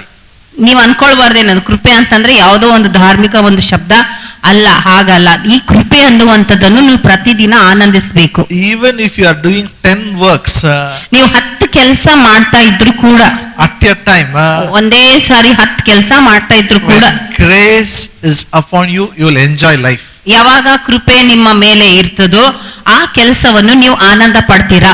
Hallelujah. Hallelujah. Say to me, great grace is upon me. ಎಲ್ರು ಹೇಳ್ರಿ, ದೊಡ್ಡ ಕೃಪೆ ನನ್ನ ಮೇಲೆ ಇದೆ. Great grace is upon my family. ದೊಡ್ಡ ಕೃಪೆ ನನ್ನ ಕುಟುಂಬದ ಮೇಲೆ ಇದೆ. Great grace is upon my church. ದೊಡ್ಡ ಕೃಪೆ ನನ್ನ ಸಭೆಯ ಮೇಲೆ ಇದೆ. Hallelujah. Hallelujah. So when you depend on him, you will be a multitask person. You can do many things at a time. ಯಾವಾಗ ನೀವು ದೇವರ ಮೇಲೆ ಆತ್ಕೊಳ್ತೀರೋ ನೀವು ಹೆಚ್ಚಾದಂತ ಕೆಲಸ ಮಾಡುವಂತ ವ್ಯಕ್ತಿ ಆಗ್ಬಿಡ್ತೀರಾ. No tension. ಎಷ್ಟೇ ಕೆಲಸ ಮಾಡಿದ್ರು ಟೆನ್ಷನ್ ಇರೋದಿಲ್ಲ. You will not be tense. No, people around you will not be tensed. ನೀವು ಕೂಡ ಟೆನ್ಷನ್ ಅಲ್ಲಿ ಇರಲ್ಲ, ನಿಮ್ ಸುತ್ತಮುತ್ತಲು ಇರುವಂತ ಜನರು ಕೂಡ ಟೆನ್ಷನ್ ಅಲ್ಲಿ ಇರಲ್ಲ. Hello, are you here? ಅರ್ಥ ಆಗ್ತಾ ಇದೆನಾ? people around you always watch. ನಿಮ್ ಸುತ್ತಮುತ್ತಲು ಇರುವಂತ ಜನರು ಯಾವಾಗ್ಲೂ ನಿಮ್ಗೆ ನೋಡ್ತಿರ್ತಾರೆ. Yes or no? ಹೌದಾ ಇಲ್ಲ? Why should people around me they watch? ನನ್ನ ಸುತ್ತಮುತ್ತಲು ಇರುವಂತ ಜನರು ನನಗೆ ನೋಡ್ತಾ ಇರ್ತಾರೆ. I remember one wedding. ನನಗೆ ನೆನಪಿದೆ ಒಂದು ಮದ್ವೆಯಲ್ಲಿ. One wedding, everything is going wrong. ಮದ್ವೆಯಲ್ಲಿ ಎಲ್ಲವೂ ಕೆಟ್ಟದಾಗಿ ಅಂದ್ರೆ ತಪ್ಪಾಗಿ ಹೋಗ್ತಾ ಇದೆ. That solemnizing time, the sound is not working. ಅಲ್ಲಿ ನಾವು ಮದ್ವೆ ಅಲ್ಲಿ ಸಂಭ್ರಮದಲ್ಲಿ ಅದು ಸೌಂಡ್ ಸಿಸ್ಟಮ್ ಕೆಲಸ ಮಾಡ್ತಾ ಇರ್ಲಿಲ್ಲ. I was not conducting, I was just sitting there. ನಾನು ಅಲ್ಲಿ ಕೂತ್ಕೊಂಡಿದ್ದೆ, ನಾನು ಮದ್ವೆ ನಡೆಸ್ತಾ ಇರ್ಲಿಲ್ಲ. That very important time, of vows, that time, ಅಲ್ಲಿ exchanging vows. ಅಲ್ಲಿ ವಾಗ್ದಾನ ಮಾಡಿಕೊಳ್ಳುವಂತ ಒಂದು ಒಪ್ಪಂದ ಮಾಡಿಕೊಳ್ಳುವಂತ ಸಮಯದಲ್ಲಿ suddenly that pastor got angry. ತಕ್ಷಣವೇ ಆ ಪಾಸ್ಟರ್ಗೆ ಬಹಳ ಸಿಟ್ಟು ಬಂತು. So much angry, he is screaming at his people. ಇಷ್ಟು ಸಿಟ್ಟು ಬಂತಂದ್ರೆ ಎಲ್ಲಾ ಜನರ ಮೇಲೆ ಆತನ ಚೀರ್ತಾ ಇದ್ದಾನೆ. My God, that bride and bridegroom don't know what to do now. ಆವಾಗ ಮದಿ ಮಕ್ಕಳಿಗೆ ಏನ್ ಮಾಡ್ಬೇಕಂತಾನೆ ಗೊತ್ತಿಲ್ಲ. They don't know what to do, their parents don't, everybody is tensed. ಅವ್ರಿಗೆ ಏನ್ ಮಾಡ್ಬೇಕಂತ ಗೊತ್ತಿಲ್ಲ, ಅವ್ರ ತಂದೆ ತಾಯಿಗೆ ಏನ್ ಮಾಡ್ಬೇಕಂತ ಗೊತ್ತಿಲ್ಲ, ಎಲ್ರಿಗೂ ಅಲ್ಲಿ ಟೆನ್ಷನ್ ಆಯ್ತು. I'm telling you, problems will come. ಅದಕ್ಕೆ ನಾನು ನಿಮ್ಗೆ ಹೇಳ್ತೀನಿ, ಸಮಸ್ಯೆಗಳು ಬರ್ತಾವೆ. When we depend, we enjoy on God, we enjoy the peace of God. ಆದ್ರೆ ಆ ಸಮಸ್ಯೆಗಳ ಮಧ್ಯದಲ್ಲಿ ನಾವು ದೇವರ ಮೇಲೆ ಹತ್ಕೊಂಡಾಗ ನಾವು ದೇವರ ಪ್ರಸನ್ನತೆಯನ್ನು ಆನಂದ ಪಡ್ತೇವೆ. Now, then we have seen this Bible is called word of His grace. ಆಮೇಲೆ ನಾವು ನೋಡಿದ್ವೇನಂದ್ರೆ ಈ ವಾಕ್ಯ, ದೇವರ ವಾಕ್ಯವೇ ಅಲ್ಲಿ ಕೃಪೆಯ ವಾಕ್ಯ ಎಂಬುದಾಗಿ ಹೇಳ್ತದೆ. Paul tells the church, I commit yourself to the word of His grace. ಅಲ್ಲಿ ಪೌಲನು ಸಭೆಗೆ ಹೇಳ್ತಾ ಇದ್ದಾನೆ, ನಾನು ಕೃಪೆಯ ವಾಕ್ಯಕ್ಕೆ ನಿಮ್ಮನ್ನು ಒಪ್ಪಿಸಿಕೊಡ್ತೇನೆ. So it's so important, we should not depend on man, we should depend on God's word. ಅದಕ್ಕೆ ಬಹಳ ಮುಖ್ಯವಾಗಿದ್ದೇನೆಂದ್ರೆ ನಾವು ಮನುಷ್ಯನ ಮೇಲೆ ಆತುಕೊಳ್ಳದೆ ಈ ದೇವರ ವಾಕ್ಯದ ಮೇಲೆ ನಾವು ಆತುಕೊಳ್ಬೇಕು. Because this word will build you up. ಯಾಕಂದ್ರೆ ಈ ವಾಕ್ಯವೇ ನಿಮ್ಮನ್ನು ಕಟ್ಟುವಂತದಾಗಿದೆ. This word will help you to possess your inheritance. ಆಮೇಲೆ ಈ ವಾಕ್ಯವೇ ನಿಮಗೆ ನಿಮ್ಮ ಸ್ವಾಸ್ಥ್ಯವನ್ನು ಸ್ವಾಧೀನ ಮಾಡಿಕೊಳ್ಳುವಂತೆ ಸಹಾಯ ಮಾಡುತ್ತದೆ. When you give yourself to word of God, you will possess everything. ಯಾವಾಗ ನೀವು ನಿಮ್ಮನ್ನು ನೀವು ದೇವರ ವಾಕ್ಯಕ್ಕೆ ಒಪ್ಪಿಸಿಕೊಡ್ತೀರೋ ನೀವು ನಿಮ್ಮ ಆಶೀರ್ವಾದವನ್ನು ಸ್ವಾಧೀನ ಮಾಡಿಕೊಳ್ತೀರಿ. Now come with me to book of Psalms. ಈಗ ನನ್ನೊಟ್ಟಿಗೆ ಕೀರ್ತನೆಗೆ ಬನ್ರಿ. 5th chapter. 5ನೇ ಅಧ್ಯಾಯ, ಕೀರ್ತನೆಗಳು 5ನೇ ಅಧ್ಯಾಯ, verse 11 and 12. 11 ಮತ್ತು 12ನೇ ವಚನ. Book of Psalms, 5th chapter, verse 11 and 12. ಕೀರ್ತನೆಗಳು 5ನೇ ಅಧ್ಯಾಯ 11 ಮತ್ತು 12ನೇ ವಚನ.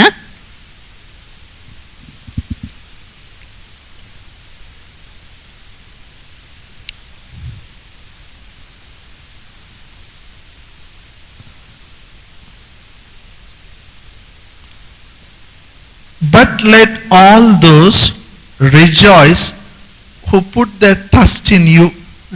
That means they are depending on God. Okay.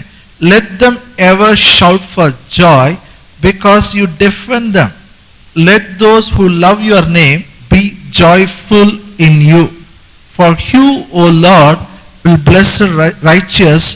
With favor you will surround him as with a shield. ಕೀರ್ತನೆಗಳು 5ನೇ ಅಧ್ಯಾಯ 11 ಮತ್ತು 12ನೇ ವಚನ. ಯೆಹೋವನೇ ನೀತಿವಂತನನ್ನು ಆಶೀರ್ವದಿಸುವನು ನೀನೇ. ನಿನ್ನ ದಯೆಯು ದೊಡ್ಡ ಗುರಾಣಿಯಂತೆ ಅವನನ್ನು ಆವರಿಸಿಕೊಳ್ಳುವುದು. ಆದ ಕಾರಣ ನಿನ್ನನ್ನು ಮೊರೆ ಹೊಕ್ಕವರೆಲ್ಲರೂ ಸಂತೋಷ ಪಡುವರು.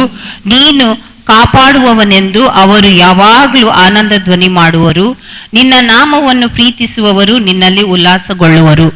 In English, word 11 and 12, and in Kannada it is just it comes reverse. Verse 12 comes in verse 11 itself. English ನಲ್ಲಿ 11 12ನೇ ವಚನ, ಬಟ್ ಕನ್ನಡದಲ್ಲಿ ಏನಾಗಿದೆ 11ನೇ ವಚನ 12 ಆಗಿ 11ನೇ ವಚನ 12. All those who trust in you rejoice. ಇಲ್ಲಿ ಹೇಳ್ತದೇನಂತಂದ್ರೆ ಯಾರ್ಯಾರು ನಿನ್ನಲ್ಲಿ ಭರವಸೆ ಮಾಡ್ತಾರೋ ಅವರು ನಿನ್ನಲ್ಲಿ ಸಂತೋಷ ಪಡ್ತಾರೆ. Trusting in God meaning is depending on God. ನಿನ್ನಲ್ಲಿ ಮೊರೆ ಹೊಕ್ಕವರೆಲ್ಲರೂ, ನಿನ್ನಲ್ಲಿ ಆಶ್ರಯಿಸಿಕೊಳ್ಳುವವರಂದ್ರೆ ಅರ್ಥ ದೇವರ ಮೇಲೆ ಆತುಕೊಂಡವರು. When you depend on God, the grace of God works. ಯಾವಾಗ ನೀವು ದೇವರ ಮೇಲೆ ಹತ್ಕೊಳ್ತೀರೋ ಅಲ್ಲಿ ದೇವರ ಕೃಪೆ ಅಲ್ಲಿ ಕೆಲಸ ಮಾಡ್ಲಿಕ್ಕೆ ಪ್ರಾರಂಭ ಮಾಡ್ತದೆ. Lord, you defend them. ಆಮೇಲೆ ಇಲ್ಲಿ ವಾಕ್ಯ ಹೇಳ್ತದೆ, ದೇವ್ರೆ ನೀನು ಅವರನ್ನು ನೀನು ಕಾಪಾಡ್ತೀಯ. God's protection is on them. ಯಾಕಂದ್ರೆ ದೇವರ ಸುರಕ್ಷತೆ ಅವರ ಮೇಲೆ ಇರ್ತದೆ. Then he says, for you, O Lord, will bless the righteous. ಆಮೇಲೆ ಆತನ ಹೇಳ್ತಾನೆ, ದೇವ್ರೆ ನೀನು ನೀತಿವಂತರನ್ನು ಆಶೀರ್ವಾದ ಮಾಡುತ್ತಿ. Hallelujah. Hallelujah. He is a Old Testament guy. ಇಲ್ಲಿ ದಾವೀದನು ಹಳೆ ಒಡಂಬಡಿಕೆಯ ವ್ಯಕ್ತಿ. So he says, you will bless the righteous. ಅದಕ್ಕೆ ಆತನ ಹೇಳ್ತಾನೆ, ನೀನು ನೀತಿವಂತನನ್ನು ಆಶೀರ್ವಾದ ಮಾಡುತ್ತಿ. In the New Testament, righteous are already blessed. ಆದ್ರೆ ಹೊಸ ಒಡಂಬಡಿಕೆಯಲ್ಲಿ ನೀತಿವಂತರು ಆಗಲೇ ಆಶೀರ್ವಾದ ಹೊಂದಿದ್ದಾರೆ. Then he says, ಆಮೇಲೆ ಆತನ ಹೇಳ್ತಾನೆ, with favor you will surround him as with a shield. ಆಮೇಲೆ ಆತನ ಹೇಳ್ತಾನೆ ಏನಂತಂದ್ರೆ, ನಿನ್ನ ದಯೆಯು ದೊಡ್ಡ ಗುರಾಣಿಯಂತೆ ಅವನನ್ನು ಆವರಿಸಿಕೊಳ್ಳುವುದು. Favor and grace is same. ನೋಡ್ರಿ, ದಯೆ ಮತ್ತು ಕೃಪೆ ಎರಡು ಒಂದೇ ಆಗಿದೆ. Here Psalmist says, with favor you will surround him as with a shield. ಇಲ್ಲಿ ದಾವೀದನ ಏನ್ ಹೇಳ್ತದನಂದ್ರೆ, ಅವರನ್ನು ದೊಡ್ಡ ಗುರಾಣಿಯಂತೆ ನಿನ್ನ ದಯೆಯಿಂದ ಅವರನ್ನು ಆವರಿಸಿಕೊಳ್ತಿ. Saying this, with favor my Father will surround me as with a shield. ನನ್ನ ದೇವರು ದೊಡ್ಡ ಗುರಾಣಿಯಂತೆ ಆತನ ದಯೆಯಿಂದ ನನ್ನನ್ನು ಆವರಿಸಿಕೊಳ್ಳುವನು. I like in King James, this is a version, it says, you will compass him, favor will compass him. ಇಲ್ಲಿ king James ನಲ್ಲಿ ಏನಂತ ಹೇಳ್ತಿದ್ದಾನಂದ್ರೆ, ನಿನ್ನ ದಯೆ ಆತನು ಸುತ್ತುವರಿಯುತ್ತದೆ. You know, compass we use in geometry. ಈಗ ಕಂಪಾಸ್ ನಾವು ಉಪಯೋಗಿಸ್ತೀವಲ್ಲ ಜಾಮೆಟ್ರಿಯಲ್ಲಿ, one circle. ಹಿಂಗೆ ಒಂದು ಗೋಲ್ ಮಾಡ್ಬಿಡ್ತೀವಿ ಅದು ಕಂಪಾಸ್ ಇಂದ. Hallelujah. Hallelujah. 360 degrees God surrounds us like a shield. ಸುತ್ತಲೂ 360 ಡಿಗ್ರಿಯಲ್ಲಿ ದೇವರು ನಮ್ಮನ್ನು ಅಲ್ಲಿ ಆವರಿಸಿಕೊಳ್ತಾನೆ. The meaning is, ಇದರ ಅರ್ಥ ಏನಂತಂದ್ರೆ, grace literally protects God's children. ಅಂದ್ರೆ ಅರ್ಥ, ಕೃಪೆಯು ತನ್ನ ಮಕ್ಕಳನ್ನು ಅದು ಸುರಕ್ಷಿತವಾಗಿ ಇಡ್ತದೆ. Grace brings protection of God. ಕೃಪೆಯು ದೇವರ ಸುರಕ್ಷತೆಯನ್ನು ತೆಗೆದುಕೊಂಡು ಬರ್ತದೆ. Say to me, grace brings protection of God. ಕೃಪೆಯು ದೇವರ ಸುರಕ್ಷತೆಯನ್ನು ತೆಗೆದುಕೊಂಡು ಬರ್ತದೆ. This is not ordinary protection. ನೋಡ್ರಿ, ಈ ಸುರಕ್ಷತೆ ಒಂದು ಸಾಮಾನ್ಯವಾದಂತ ಸುರಕ್ಷತೆ ಅಲ್ಲ. In the world they have a bouncers, bodyguards with guns. ನೋಡ್ರಿ, ಲೋಕದಲ್ಲಿ ನೋಡ್ಬೇಕಂತಂದ್ರೆ ಬಾಡಿಗಾರ್ಡ್ ಗಳು ಇರ್ತಾರೆ, ಅವ್ರು ಗನ್ ಹಿಡ್ಕೊಂಡು ಬಂದೂಕ್ ಹಿಡ್ಕೊಂಡು ನಿಂತ್ಕೊಂಡಿರ್ತಾರೆ, ಸುರಕ್ಷತೆ ಕೊಡ್ತಾರೆ. They have a Z category, Y category, all those things are there. ಅಲ್ಲಿ Z ಸೆಕ್ಯೂರಿಟಿ ಅಂತ ಏನೇನೋ ಬೇರೆ ಬೇರೆ ಎಲ್ಲ ಇರ್ತದೆ. You and have a special protection. ಆದ್ರೆ ನನಗೂ ನಿಮಗೂ ಒಂದು ವಿಶೇಷವಾದಂತ ಸುರಕ್ಷತೆ ಇದೆ. Tell your neighbor, you have a special protection. ಪಕ್ಕದವ್ರಿಗೆ ಹೇಳ್ರಿ, ನಿನಗೆ ಒಂದು ಸ್ಪೆಷಲ್ ಸುರಕ್ಷತೆ ಇದೆ. Who provides? ಆ ಸುರಕ್ಷತೆ ಯಾರು ಒದಗಿಸಿಕೊಡ್ತಾರೆ? ಯಾರು ಕೊಡ್ತಾರೆ? Grace provides. ಅದು ಕೃಪೆ ನಿಮಗೆ ಕೊಡ್ತದೆ. God himself will surround me. ದೇವರು ತಾನೇ ನಮ್ಮನ್ನು ಆವರಿಸಿಕೊಳ್ತಾನೆ. Hallelujah. Hallelujah. The favor of God is around me. ದೇವರ ಕೃಪೆ ದಯೆ ನನ್ನ ಸುತ್ತಮುತ್ತಲೂ ಅದು ಆವರಿಸಿಕೊಳ್ತದೆ. The grace of God is surrounding me. ಯಾವಾಗ ದೇವರ ಕೃಪೆ ನನ್ನನ್ನು ಸುತ್ತುವರಿತದೋ. Now my question. ಈಗ ನನ್ನ ಪ್ರಶ್ನೆ ಏನಂದ್ರೆ, when I am standing, where is the grace of God? ಈಗ ನಾನು ನಿಂತ್ಕೊಂಡಿರುವಾಗ ದೇವರ ಕೃಪೆ ಎಲ್ಲಿದೆ? It's surrounding me. ಅದು ನನ್ನ ಸುತ್ತಲೂ ಇದೆ. So when you are sitting, where is the grace of God? ಈಗ ನೀವು ಇಲ್ಲಿ ಕೂತ್ಕೊಂಡಾಗ ದೇವರ ಕೃಪೆ ಎಲ್ಲಿದೆ? Surrounding you. ನಿಮ್ ಸುತ್ತಲೂ ಇದೆ. When we sit is around you, when we stand it is around you, when we walk it is around us. ಯಾವಾಗ ನಾವು ಕೂತ್ಕೊಂಡಿದೀವೋ ದೇವರ ಕೃಪೆ ನನ್ನ ಸುತ್ತಲಿದೆ, ನಿಂತ್ಕೊಂಡಾಗ ದೇವರ ಕೃಪೆ ನನ್ನ ಸುತ್ತಲಿದೆ, ನಾನು ನಡೆಯುವಾಗ ಕೂಡ ದೇವರ ಕೃಪೆ ನನ್ನ ಸುತ್ತಲೂ ಇದೆ. Everybody doesn't have. ಈ ದೇವರ ಸುರಕ್ಷತೆ, ಈ ದೇವರಿಗೆ ಸುತ್ತುವರಿಕೆ ಎಲ್ರಿಗೂ ಇಲ್ಲ. There are crores of people outside. ಹೊರಗಡೆ ಕೋಟ್ಯಾಂತರ ಜನರು ಇದ್ದಾರೆ. But God's children, the grace of God is surrounding them. ಆದ್ರೆ ದೇವರ ಮಕ್ಕಳಿಗೆ ಮಾತ್ರ ದೇವರ ಕೃಪೆ ಒಂದು ಸುರಕ್ಷಿತವಾಗಿ ಅವರ ಸುತ್ತಲೂ ಇದೆ. God's children have a special protection. ದೇವರ ಮಕ್ಕಳಿಗೆ ಮಾತ್ರ ವಿಶೇಷವಾದಂತ ಸುರಕ್ಷತೆ ಇದೆ. Hallelujah. Hallelujah. You know, in the Old Testament, ಹಳೆ ಒಡಂಬಡಿಕೆಯಲ್ಲಿ when 10 plagues came upon Egyptians, ಅಲ್ಲಿ ಐಗುಪ್ತ ದೇಶದ ಜನರ ಮೇಲೆ 10 ಬಾಧೆಗಳು ಬಂದಾಗ, ಉಪದ್ರವಗಳು, it didn't affect Jews. ಆ ಉಪದ್ರವಗಳೆಲ್ಲ ಯಹೂದರ ಮೇಲೆ ಬರಲಿಲ್ಲ. Same place they are living. ಅವರು ಕೂಡ ಅದೇ ಸ್ಥಳದಲ್ಲಿ ಇರ್ತಾ ಇದ್ರು. But where these people are there, it didn't come. ಆದ್ರೆ ಈ ಇಸ್ರಾಯೇಲ್ ಜನರ ಮೇಲೆ ಈ ಉಪದ್ರವಗಳು ಬರಲಿಲ್ಲ. Let me read one scripture for you. ಒಂದು ವಾಕ್ಯ ನಿಮ್ಗೆ ನಾವು ಓದ್ತೀನಿ ನೋಡ್ರಿ. Exodus 10, ವಿಮೋಚನೆ ಕಾಂಡ 10ನೇ ಅಧ್ಯಾಯ verse 22 and 23. 22 ಮತ್ತು 23ನೇ ವಚನ.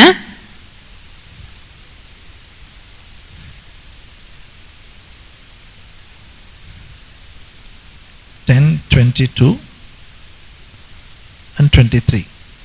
ವಿಮೋಚನೆ ಕಾಂಡ 10ನೇ ಅಧ್ಯಾಯ 22 ಮತ್ತು 23ನೇ ವಚನ. Then the Lord said to Moses, stretch out your hand towards heaven, that there may be darkness over the land of Egypt, darkness which may be even felt. So Moses stretched out his hand towards heaven. There was thick darkness in all the land of Egypt for 3 days. They did not see one another, nor did anyone rise from his place 3 days. But all the children of Israel had light in their dwellings. ವಿಮೋಚನೆ ಕಾಂಡ 10ನೇ ಅಧ್ಯಾಯ 22 ಮತ್ತು 23ನೇ ವಚನ. ಮೋಶೆ ಆಕಾಶಕ್ಕೆ ಕೈ ಚಾಚಿದಾಗ ಐಗುಪ್ತ ದೇಶದಲ್ಲೆಲ್ಲ 3 ದಿವಸ ಕಾರ್ಗತ್ತಲು ಮುಚ್ಚಿಕೊಂಡಿತ್ತು. ಯಾವನು ತಾನಿರುವ ಸ್ಥಳದಿಂದ ಏಳಲಿಲ್ಲ. ಆದರೆ ಇಸ್ರಾಯೇಲ್ ಎಲ್ಲರೂ ವಾಸವಾಗಿದ್ದ ಸ್ಥಳಗಳಲ್ಲಿ ಬೆಳಕೇ ಇತ್ತು. Hallelujah. Hallelujah. It says, when Moses stretched out the hand, darkness over the land of Egypt. ಇಲ್ಲಿ ವಾಕ್ಯ ಹೇಳ್ತದೆ, ಅವಾಗ ಮೋಶೆ ಆಕಾಶಕ್ಕೆ ಕೈ ಚಾಚಿದಾಗ ಐಗುಪ್ತ ದೇಶದಲ್ಲೆಲ್ಲ ಕಾರ್ಗತ್ತಲು ಮುಚ್ಚಿಕೊಂಡಿತ್ತು. Even they didn't get up from the places. ಆಮೇಲೆ ಇಲ್ಲಿ ಹೇಳ್ತದೆ 3 ದಿವಸದವರೆಗೂ ಅವರು ಅಲ್ಲಿ ಎಲ್ಲೂ ಓಡಾಡ್ಲಿಲ್ಲ, ಸ್ಥಳದಿಂದ ಎದ್ದೇಳಲಿಲ್ಲ. But when the people of Israel are there was a light. ಆದ್ರೆ ಎಲ್ಲಿ ಇಸ್ರಾಯೇಲ್ ಜನರು ಇದ್ದಾರೋ ಅಲ್ಲಿ ಬೆಳಕಿತ್ತು. Can you imagine? ನಿಮ್ಗೆ ಅಲ್ಲಿ ಯೋಚನೆ ಮಾಡ್ಲಿಕ್ಕೆ ಊಹಿಸ್ಲಿಕ್ಕೆ ಆಗ್ತದ? 3 days. 3 ದಿವಸ they did not see one another.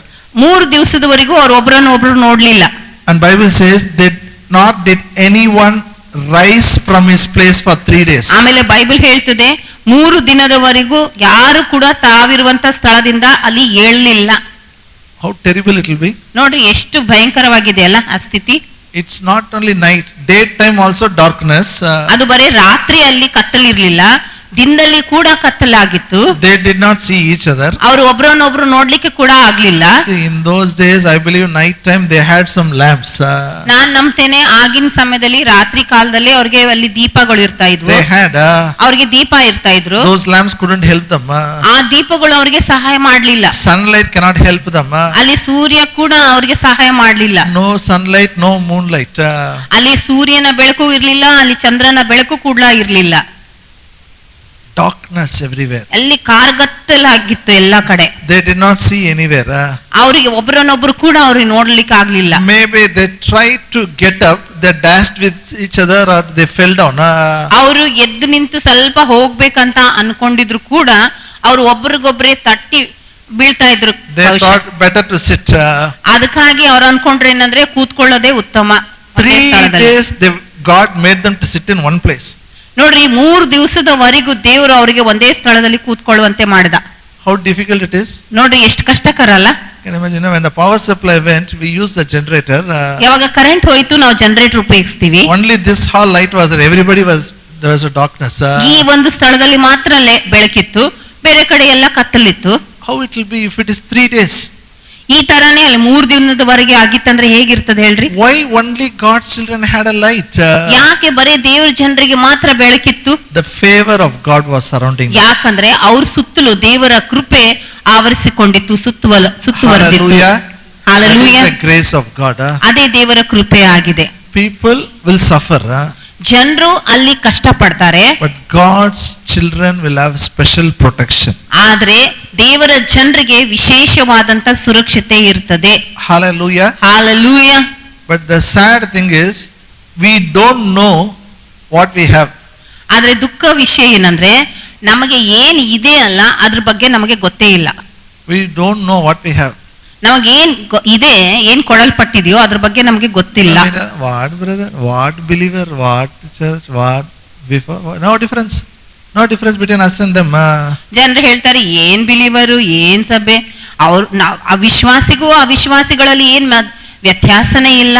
ವ್ಯತ್ಯಾಸ is there, here it is there. ನೋಡ್ರಿ ವಾಕ್ಯದಲ್ಲಿ ಹೇಳ್ತದೆ ವ್ಯತ್ಯಾಸ ಇತ್ತು, ಇದೆ. You know, Bible says in the book of Job, they will complain to God about Job. ನೋಡ್ರಿ ಬೈಬಲ್ ಯೋಬನ ಪುಸ್ತಕದಲ್ಲಿ ಸೈತಾನನು ಯೋಬನ ಕುರಿತಾಗಿ ದೇವರಿಗೆ ಅಲ್ಲಿ ದೂರ್ ಹೇಳಿದ. What is a complaint? ಆತನ ಏನ್ ದೂರ್ ಕೊಟ್ಟನು ಗೊತ್ತಾ? Job 1:10.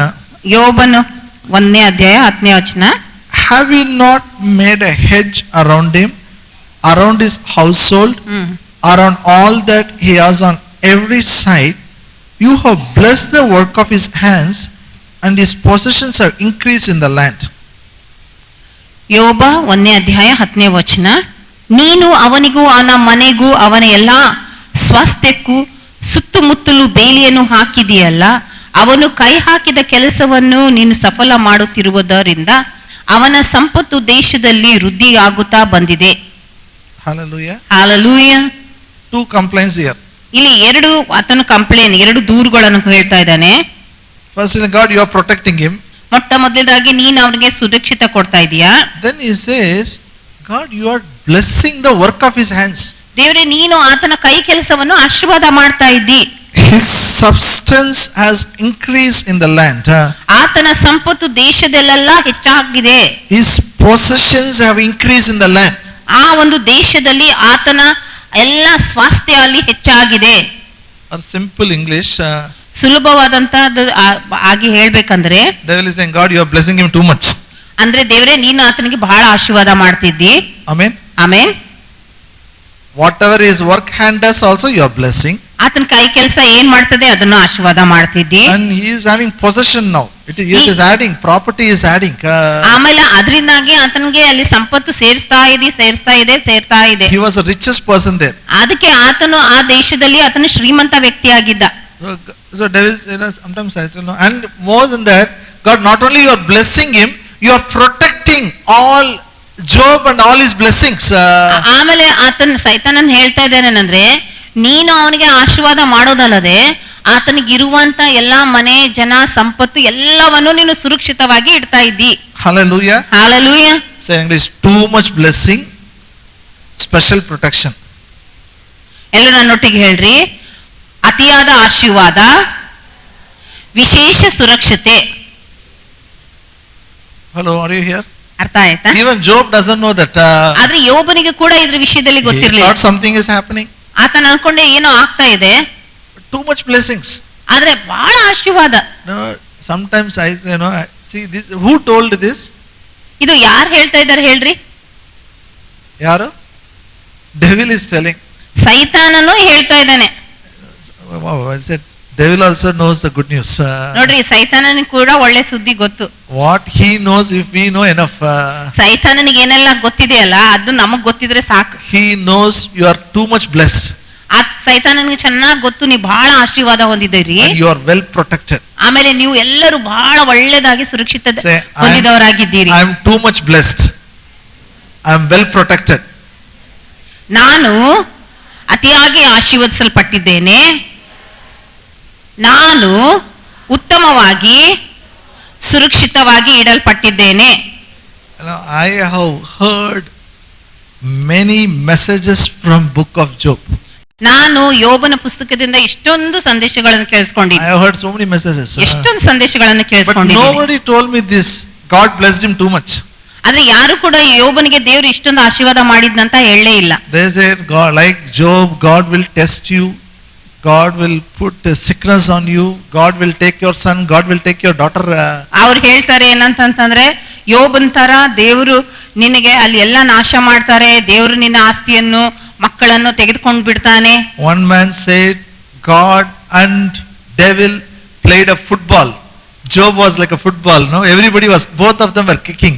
ಒಬ್ಬ ವ್ಯಕ್ತಿ ಹೇಳಿದ್ನೇನಂತಂದ್ರೆ ದೇವರು ಮತ್ತು ಸೈತಾನನು ಇಬ್ರು ಸೇರ್ಬಿಟ್ಟು ಯೋಬನನ್ನು ಒಂದು ಫುಟ್ಬಾಲ್ ತರ ಆಟ ಆಡಿದ್ರು. They both were playing game. In that game, Job was suffering.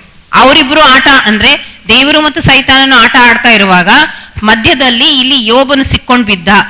Hello? Are you here? ಅರ್ಥ ಆಗ್ತಾ ಇದೆನಾ? Any father will use his son instead of football? ನೋಡಿ, ಯಾರಾದ್ರೂ ಒಬ್ಬ ತಂದೆ ಮಗನ್ ಅಂದ್ರೆ ಫುಟ್ಬಾಲ್ ಸ್ಥಳದಲ್ಲಿ ಒಬ್ಬ ಮಗನನ್ನೇ ಉಪಯೋಗಿಸ್ತಾನ? Will you use a small child instead of football? ಆ ಫುಟ್ಬಾಲಿನ ಸ್ಥಳದಲ್ಲಿ ಒಬ್ಬ ಸಣ್ಣ ಮಗನನ್ನು ಉಪಯೋಗಿಸ್ತಾನ? How imagination is it? The worst thing they imagine too much. ನೋಡ್ರಿ, ಇದೆಲ್ಲ ಕಲ್ಪನೆ ಮಾಡುವಂತದ್ದು, ಎಲ್ಲ ಕೆಟ್ಟದಾಗಿರುವಂತ ವಿಷಯಗಳನ್ನು ಅಲ್ಲಿ ಚೆನ್ನಾಗಿ ಕಲ್ಪನೆ ಮಾಡ್ಕೊಳ್ತಾರೆ. So they tell you also will try, you will also struggle, you will lose your health, you will lose your wealth, and it is all God's will. ಅದಕ್ಕೆ ಅವ್ರು ಹೇಳ್ತಾರೆ ಏನಂತಂದ್ರೆ, ನಿಮಗೂ ಈಗೆಲ್ಲ ಪರೀಕ್ಷೆಗಳು ಬರ್ತಾವೆ, ನೀವು ಎಲ್ಲವನ್ನು ಹಾಳು ಮಾಡ್ಕೊಳ್ತೀರಿ, ಎಲ್ಲ ಕಳೆದುಕೊಳ್ತೀರಿ, ಮತ್ತು ಇದೆಲ್ಲ ಹೀಗೆ ಆಗುವಂತದೆಲ್ಲ ದೇವರ ಚಿತ್ತ. ದೇವರ ಚಿತ್ತ. If any sickness is they, ದೇವರ ಚಿತ್ತ ಬ್ರದರ್. ಏನ್ ಮಾಡೋದು? ಯೋಬಕ್ಕೆ ಬಂದದಲ್ಲ ನಮಗ್ ಬರ್ತದೆ. ನೋ, ದಟ್ ಈಸ್ ನಾಟ್ ದೇವರ ಚಿತ್ತ. ಈಗ ಏನಾದ್ರೂ ಕಾಯಿಲೆ ಬಂತಂದ್ರೆ ಎಲ್ಲರೂ ಹೇಳ್ತಾರೆ ಏನಂತಂದ್ರೆ, ಇಲ್ಲ ಇದು ದೇವ್ರ ಚಿತ್ತ, ಅದಕ್ಕೆ ಎಲ್ಲ ತಗೋಬೇಕು, ಆದ್ರೆ ನೋಡ್ಬೇಕಂದ್ರೆ ಅದು ದೇವ್ರ ಚಿತ್ತ ಅಲ್ಲ, ಯೋಬನಿಗೆ ಬಂದದ್ದು. Why Job lost his health, wealth and children? ಈಗ ಯೋಬನು ಯಾಕೆ ತನ್ನ ಸಂಪತ್ತನ್ನು, ಮಕ್ಕಳನ್ನು, ಮನೆಯನ್ನು ಯಾಕೆ ಎಲ್ಲ ಕಳ್ಕೊಂಡನು? Why he lost it? ಯಾಕೆ ಆತನು ಕಳ್ಕೊಂಡನು? He says with his own mouth his mistake. ನೋಡಿ, ಯೋಬನು ತನ್ನ ಸ್ವಂತ ಬಾಯಿಂದ ತನ್ನ ತಪ್ಪನ್ನು ಹೇಳ್ತಾ ಇದ್ದಾನೆ. Job 3:25. ಯೋಬನು ಬರೆದ ಪುಸ್ತಕ 3ನೇ ಅಧ್ಯಾಯ verse 25. 25ನೇ ವಚನ. For the thing I greatly feared has come upon me, and what I dreaded has happened to me. ಯೋಬನು ಬರೆದ ಪುಸ್ತಕ 3ನೇ ಅಧ್ಯಾಯ 25ನೇ ವಚನ. ನನಗೆ ಭಯವು ಹುಟ್ಟಿಸಿದೊಡನೆಯೇ ಆಪತ್ತು ಸಂಭವಿಸುವುದು, ನಾನು ಯಾವುದಕ್ಕೆ ಹೆದರಿದೀನೋ ಅದು ತಪ್ಪದೆ ಬರುವುದು. ತಪ್ಪದೆ ಬರುವುದು. The thing I greatly feared has come upon me. ನಾನು ಯಾವುದಕ್ಕೆ ಹೆದರಿದೆನೋ ಅದು ತಪ್ಪದೆ ಬಂದಿದೆ. That God's protection, Job broke it because of his fear. ದೇವರ ಆ ಸುರಕ್ಷತೆಯನ್ನು ಅಲ್ಲಿ ಯೋಬನು ಆತನ ಭಯದ ಕಾರಣ ಮುರಿದು ಹಾಕಿದನು. Is Job's fear has broken the hedge what God kept for him. ಅದು ಯೋಬನ ಭಯನೇ ದೇವರು ಹಾಕಿರುವಂತ ಆ ಸುರಕ್ಷತೆಯನ್ನು ಮುರಿದು ಬಿಟ್ಟಿತು. Hallelujah. Hallelujah. Never have any fear. ಆದ ಕಾರಣ ಎಂದಿಗೂ ಯಾವುದೇ ಕುರಿತಾಗಿ ಭಯ ಇಟ್ಕೊಳ್ಬೇಡ್ರಿ. Never have fear for anything in life. ನಿಮ್ಮ ಜೀವಿತದಲ್ಲಿ ಯಾವುದಕ್ಕಾಗಿಯೂ ಭಯ ಪಡಬೇಡ್ರಿ. Why? ಯಾಕೆ? The grace has given you special protection. ಯಾಕಂದ್ರೆ ಕೃಪೆಯು ಒಂದು ವಿಶೇಷವಾದಂತ ಸುರಕ್ಷತೆ ನಿಮಗೆ The ಕೊಟ್ಟಿದೆ. favor of God is surrounding you. ಅಲ್ಲಿ ದೇವರ ದಯೆ ನಿಮ್ಮನ್ನು ಆವರಿಸಿಕೊಂಡಿದೆ. Hallelujah. Hallelujah. Some people have a fear. ಕೆಲವು ಜನರಿಗೆ ನೋಡ್ರಿ ಭಯ ಇರ್ತದೆ. We are living in the world. ನಾವು ಲೋಕದಲ್ಲಿ ಜೀವಿಸ್ತಾ ಇದ್ದೀವಿ. Some temptation, some problem here and there, mistake happens. ಇಲ್ಲಿ ಒಂದು ಶೋಧನೆಗಳು, ಕೆಲವು ಅಲ್ಲಿ ತಪ್ಪುಗಳನ್ನು ಆಗ್ತಾ ಇರುವಾಗ, Okay. And they have a fear. They will commit mistake. They will commit sin. ಅವ್ರಿಗೆ ಅಲ್ಲಿ ಭಯ ಇದೆ, ಅವ್ರು ತಪ್ಪು ಮಾಡ್ತಾರೆ, ಅಲ್ಲಿ ಪಾಪದಲ್ಲಿ ಬೀಳ್ತಾರೆ. And they have a fear. They will go to hell. ಆಮೇಲೆ ಅವರೆಲ್ಲ ಭಯ ಕೂಡ ಇದೆ ಏನಂದ್ರೆ ಅವರು ಅಲ್ಲಿ ನರಕಕ್ಕೆ ಹೋಗ್ತಾರಂತ. I'm telling you, this is a fact. ಇದೇ ನಾನ್ ಹೇಳುವಂತದ್ದು ನೋಡ್ರಿ, ಅದು ಒಂದು ಸತ್ಯವಾಗಿದೆ. Because they saw one drama. ಒಂದು ನಾಟಕ ನೋಡ್ತಾರೆ. Two people will be going with Bible. One person will tell lies. He will go to hell. One other person will go to heaven. ಇಬ್ರು ಹೋಗ್ತಾ ಇರ್ತಾರೆ, ಇಬ್ರು ವ್ಯಕ್ತಿಗಳು. ಒಬ್ಬತ ಅಲ್ಲಿ ಸುಳ್ಳು ಹೇಳ್ತಾನೆ, ಅದಕ್ಕೆ ಆತನ ಸತ್ತ ಮೇಲೆ ನರಕಕ್ಕೆ ಹೋಗ್ತಾನೆ. Accident will happen. ಅಲ್ಲಿ ಒಂದು ಆಕ್ಸಿಡೆಂಟ್ ಆಗ್ತದೆ. One person will go to heaven. ಒಬ್ಬ ವ್ಯಕ್ತಿಯಲ್ಲಿ ಸ್ವರ್ಗಕ್ಕೆ ಹೋಗ್ತಾನೆ. That angel will open the book and say, no, your name is there, get inside, otherwise get out. ಅಲ್ಲಿ ಹೋದಾಗ ಅಲ್ಲಿ ದೇವದೂತನ ಒಂದು ಪುಸ್ತಕ ತೆಗಿತಾನೆ, ಆತನ ಹೇಳ್ತಾನೆ, ನಿನ್ನ ಹೆಸರು ಅಲ್ಲಿ ಪರಲೋಕದಲ್ಲಿ ಇಲ್ಲ, ಅದಕ್ಕೆ ನೀನು ಅಲ್ಲಿ ನರಕಕ್ಕೆ ಹೋಗು. Then the devil will take them to hell. ಆಮೇಲೆ ಅಲ್ಲಿ ಸೈತಾನನು ಆತನಿಗೆ ಅಲ್ಲಿ ನರಕಕ್ಕೆ ಕರ್ಕೊಂಡು ಹೋಗ್ತಾನೆ. So the mind has come, in mind it has come now. ಈಗ ನಮ್ಮ ಮನಸ್ಸಿನಲ್ಲಿ ಅದೇ ಒಂದು ಚಿತ್ರ ಬಂದಿದೆ. Hello. And we sing song also. ಆಮೇಲೆ ನಾವು ಹಾಡು ಕೂಡ ಹಾಡ್ತೇವೆ. Everybody is telling we'll go to heaven, I don't know what will happen, what is the true color. ಎಲ್ಲರೂ ಹೇಳ್ತಾರೆ ಸ್ವರ್ಗಕ್ಕೆ ಹೋಗ್ತೀವಂತ, ನಿಮ್ಗೆ ಗೊತ್ತಿಲ್ಲ ಏನು ಅವರ ಬಣ್ಣ ಅಂತ. We meditate that song. ಆ ಒಂದು ಹಾಡನ್ನೇ ನಾವು ಚೆನ್ನಾಗಿ ಧ್ಯಾನ ಮಾಡ್ತೀವಿ ನಾವು. That is for unbelievers. When gospel meeting, okay, ಅದು ಅವಿಶ್ವಾಸಿಗಳಿಗಾಗಿ ಇದೆ. ಸುವಾರ್ತೆ ಕೂಟದಲ್ಲಿ ಅದಕ್ಕೆ ಪರವಾಗಿಲ್ಲ. Hello, are you with me? ಅರ್ಥ ಆಗ್ತಾ ಇದೆನಾ? You remember that one stanza? They tell lot of lies, thousands of lies. How can they stand before God? ಆ ಹಾಡಿನಲ್ಲಿ ಒಂದು ಸ್ಟ್ಯಾನ್ಸ್ ಇದೆ ಗೊತ್ತದ? ಸುಳ್ಳಂತೂ ಹೇಳ್ತಾರೆ ಸಾವಿರ, ಇವರು ಹೇಗೆ ನಿಂತ್ಕೊಳ್ತಾರೆ ದೇವ್ರೆ ನಿನ್ ಮುಂದೆ ಅಂತ. ಸೊ ಏನ್ ಮಾಡ್ಬೇಕು? Whoever tells lies will go to hell. ಅಂದ್ರೆ ಅಲ್ಲಿ ಹೇಳಿದ ಪ್ರಕಾರ ಯಾರ್ಯಾರು ಸುಳ್ಳು ಹೇಳ್ತಾರೆ ಅವ್ರು ನರಕಕ್ಕೆ ಹೋಗ್ತಾರೆ. ಹಲೋ, ಹೌದಾ? Do you believe lies will take a person to hell? ನೀವು ನಂಬ್ತೀರಾ ಒಂದು ಸುಳ್ಳು ಒಬ್ಬ ಮನುಷ್ಯನಿಗೆ ನರಕಕ್ಕೆ ಒಯ್ತದೆ? Lie is because of sin nature. ಒಂದು ಸುಳ್ಳು ಹೇಳುವಂತದ್ದು ಪಾಪದ ಸ್ವಭಾವದ ಕಾರಣ. When the believer gets saved, ಯಾವಾಗ ಒಬ್ಬ ವಿಶ್ವಾಸಿ ರಕ್ಷಣೆ ಹೊಂತಾನೆ, why he is saved? ಯಾಕೆ ಆತನು ರಕ್ಷಣೆ ಹೊಂದಿದ್ದಾನೆ? Who gave salvation for him? ಆತನಿಗೆ ರಕ್ಷಣೆ ಕೊಟ್ಟಿದ್ದು ಯಾರು? Hello, God gave salvation. ಅಲ್ಲಿ ದೇವರು ಆತನಿಗೆ ರಕ್ಷಣೆ ಕೊಟ್ಟಿದ್ದು. When God gives salvation, how lie can remove the salvation? ಯಾವಾಗ ದೇವರೇ ಆತನಿಗೆ ರಕ್ಷಣೆ ಕೊಟ್ಟಿರುವಾಗ ಒಂದು ಸುಳ್ಳು ಹೇಗೆ ಆ ರಕ್ಷಣೆಯನ್ನು ತೆಗೆದಲಿಕ್ಕೆ ಸಾಧ್ಯ? Hello, ಅರ್ಥ ಆಗ್ತಾ ಇದೆ? I am not saying you should tell lies. ನಾನು ಹೇಳ್ತಾ ಇಲ್ಲ ನೀವು ಸುಳ್ಳು ಹೇಳ್ಬೇಕು ಅಂತ. You know, if you meditate all those things, ಇದೆಲ್ಲ ವಿಷಯವಾಗಿ ನೀವು ಧ್ಯಾನ ಮಾಡಿದ್ರೆ, then you think, going to heaven is a very tough job, very difficult. Nobody will go. ನೀವು ಯೋಚನೆ ಮಾಡ್ತೀರಿ ಏನಂದ್ರೆ, ಅಯ್ಯೋ ಸ್ವರ್ಗಕ್ಕೆ ಹೋಗೋದು ಬಹಳ ಕಠಿಣ ಕೆಲಸ, ಯಾರು ಸ್ವರ್ಗಕ್ಕೆ ಹೋಗಕ್ಕೆ ಆಗೋದಿಲ್ಲ ಅಂತ. Very few people will go to heaven. ಕೆಲವೇ ಜನರು ಅಲ್ಲಿ ಸ್ವರ್ಗಕ್ಕೆ ಹೋಗ್ತಾರೆ. To take few people to heaven, why Jesus should die? ನೋಡ್ರಿ, ಕೆಲವು ಜನರಿಗೆ ಸ್ವರ್ಗಕ್ಕೆ ಒಯ್ಯೋದಕ್ಕಾಗಿ ಯೇಸು ಕ್ರಿಸ್ತನ ಯಾಕೆ ಶಿಲ್ಬೆ ಮೇಲೆ ಸಾಯ್ಬೇಕಾಯ್ತು? No, that he wants to take more people to heaven. ಆತನು ಹೆಚ್ಚಾದಂತ ಜನರಿಗೆ ಸ್ವರ್ಗಕ್ಕೆ ಒಯ್ಬೇಕಂತಿದ್ದಾನೆ. Okay, now come with me to book of Jude. ನನ್ನೊಟ್ಟಿಗೆ ಯೋಧನ್ book of Jude is before Revelation. ಪ್ರಕಟಣೆಗಿಂತ ಮುಂಚೆ ಇರುವಂತ ಪುಸ್ತಕ Jude, ಯೋಧನು ಬರೆದ ಪುಸ್ತಕ, verse 24. 24ನೇ ವಚನ. Now to him who is able to keep you from stumbling and to present you faultless before the presence of his glory with exceeding joy. Okay, verse 25 also read. To God our Savior, who alone is wise, be glory and majesty, dominion and power, both now and forever. ಯೋಧನು ಬರೆದ ಪುಸ್ತಕ 24 ಮತ್ತು 25ನೇ ವಚನ.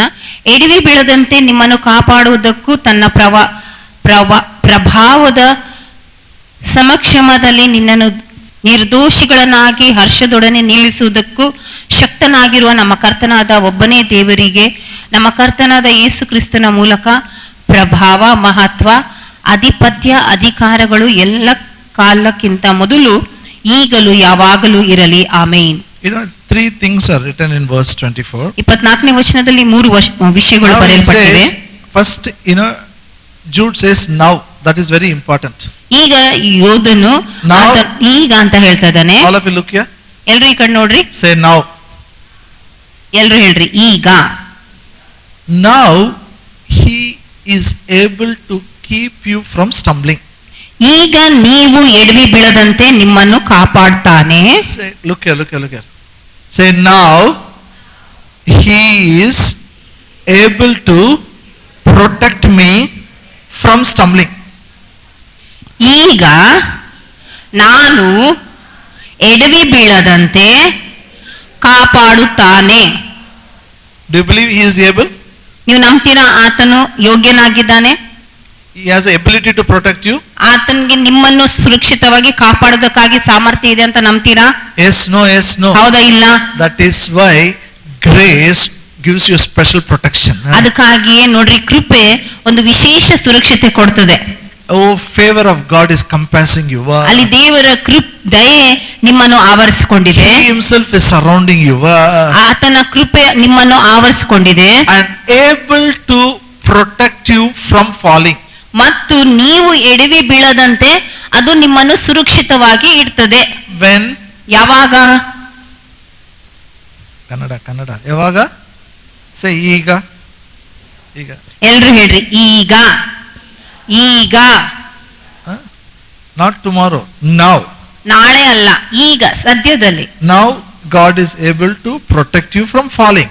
ಈಗ ದೇವರು ನೀವು ಎಡವಿ ಬೀಳದಂತೆ ಕಾಪಾಡೋದಕ್ಕೆ ಶಕ್ತನಾಗಿದ್ದಾನೆ. And now he presents you faultless before God.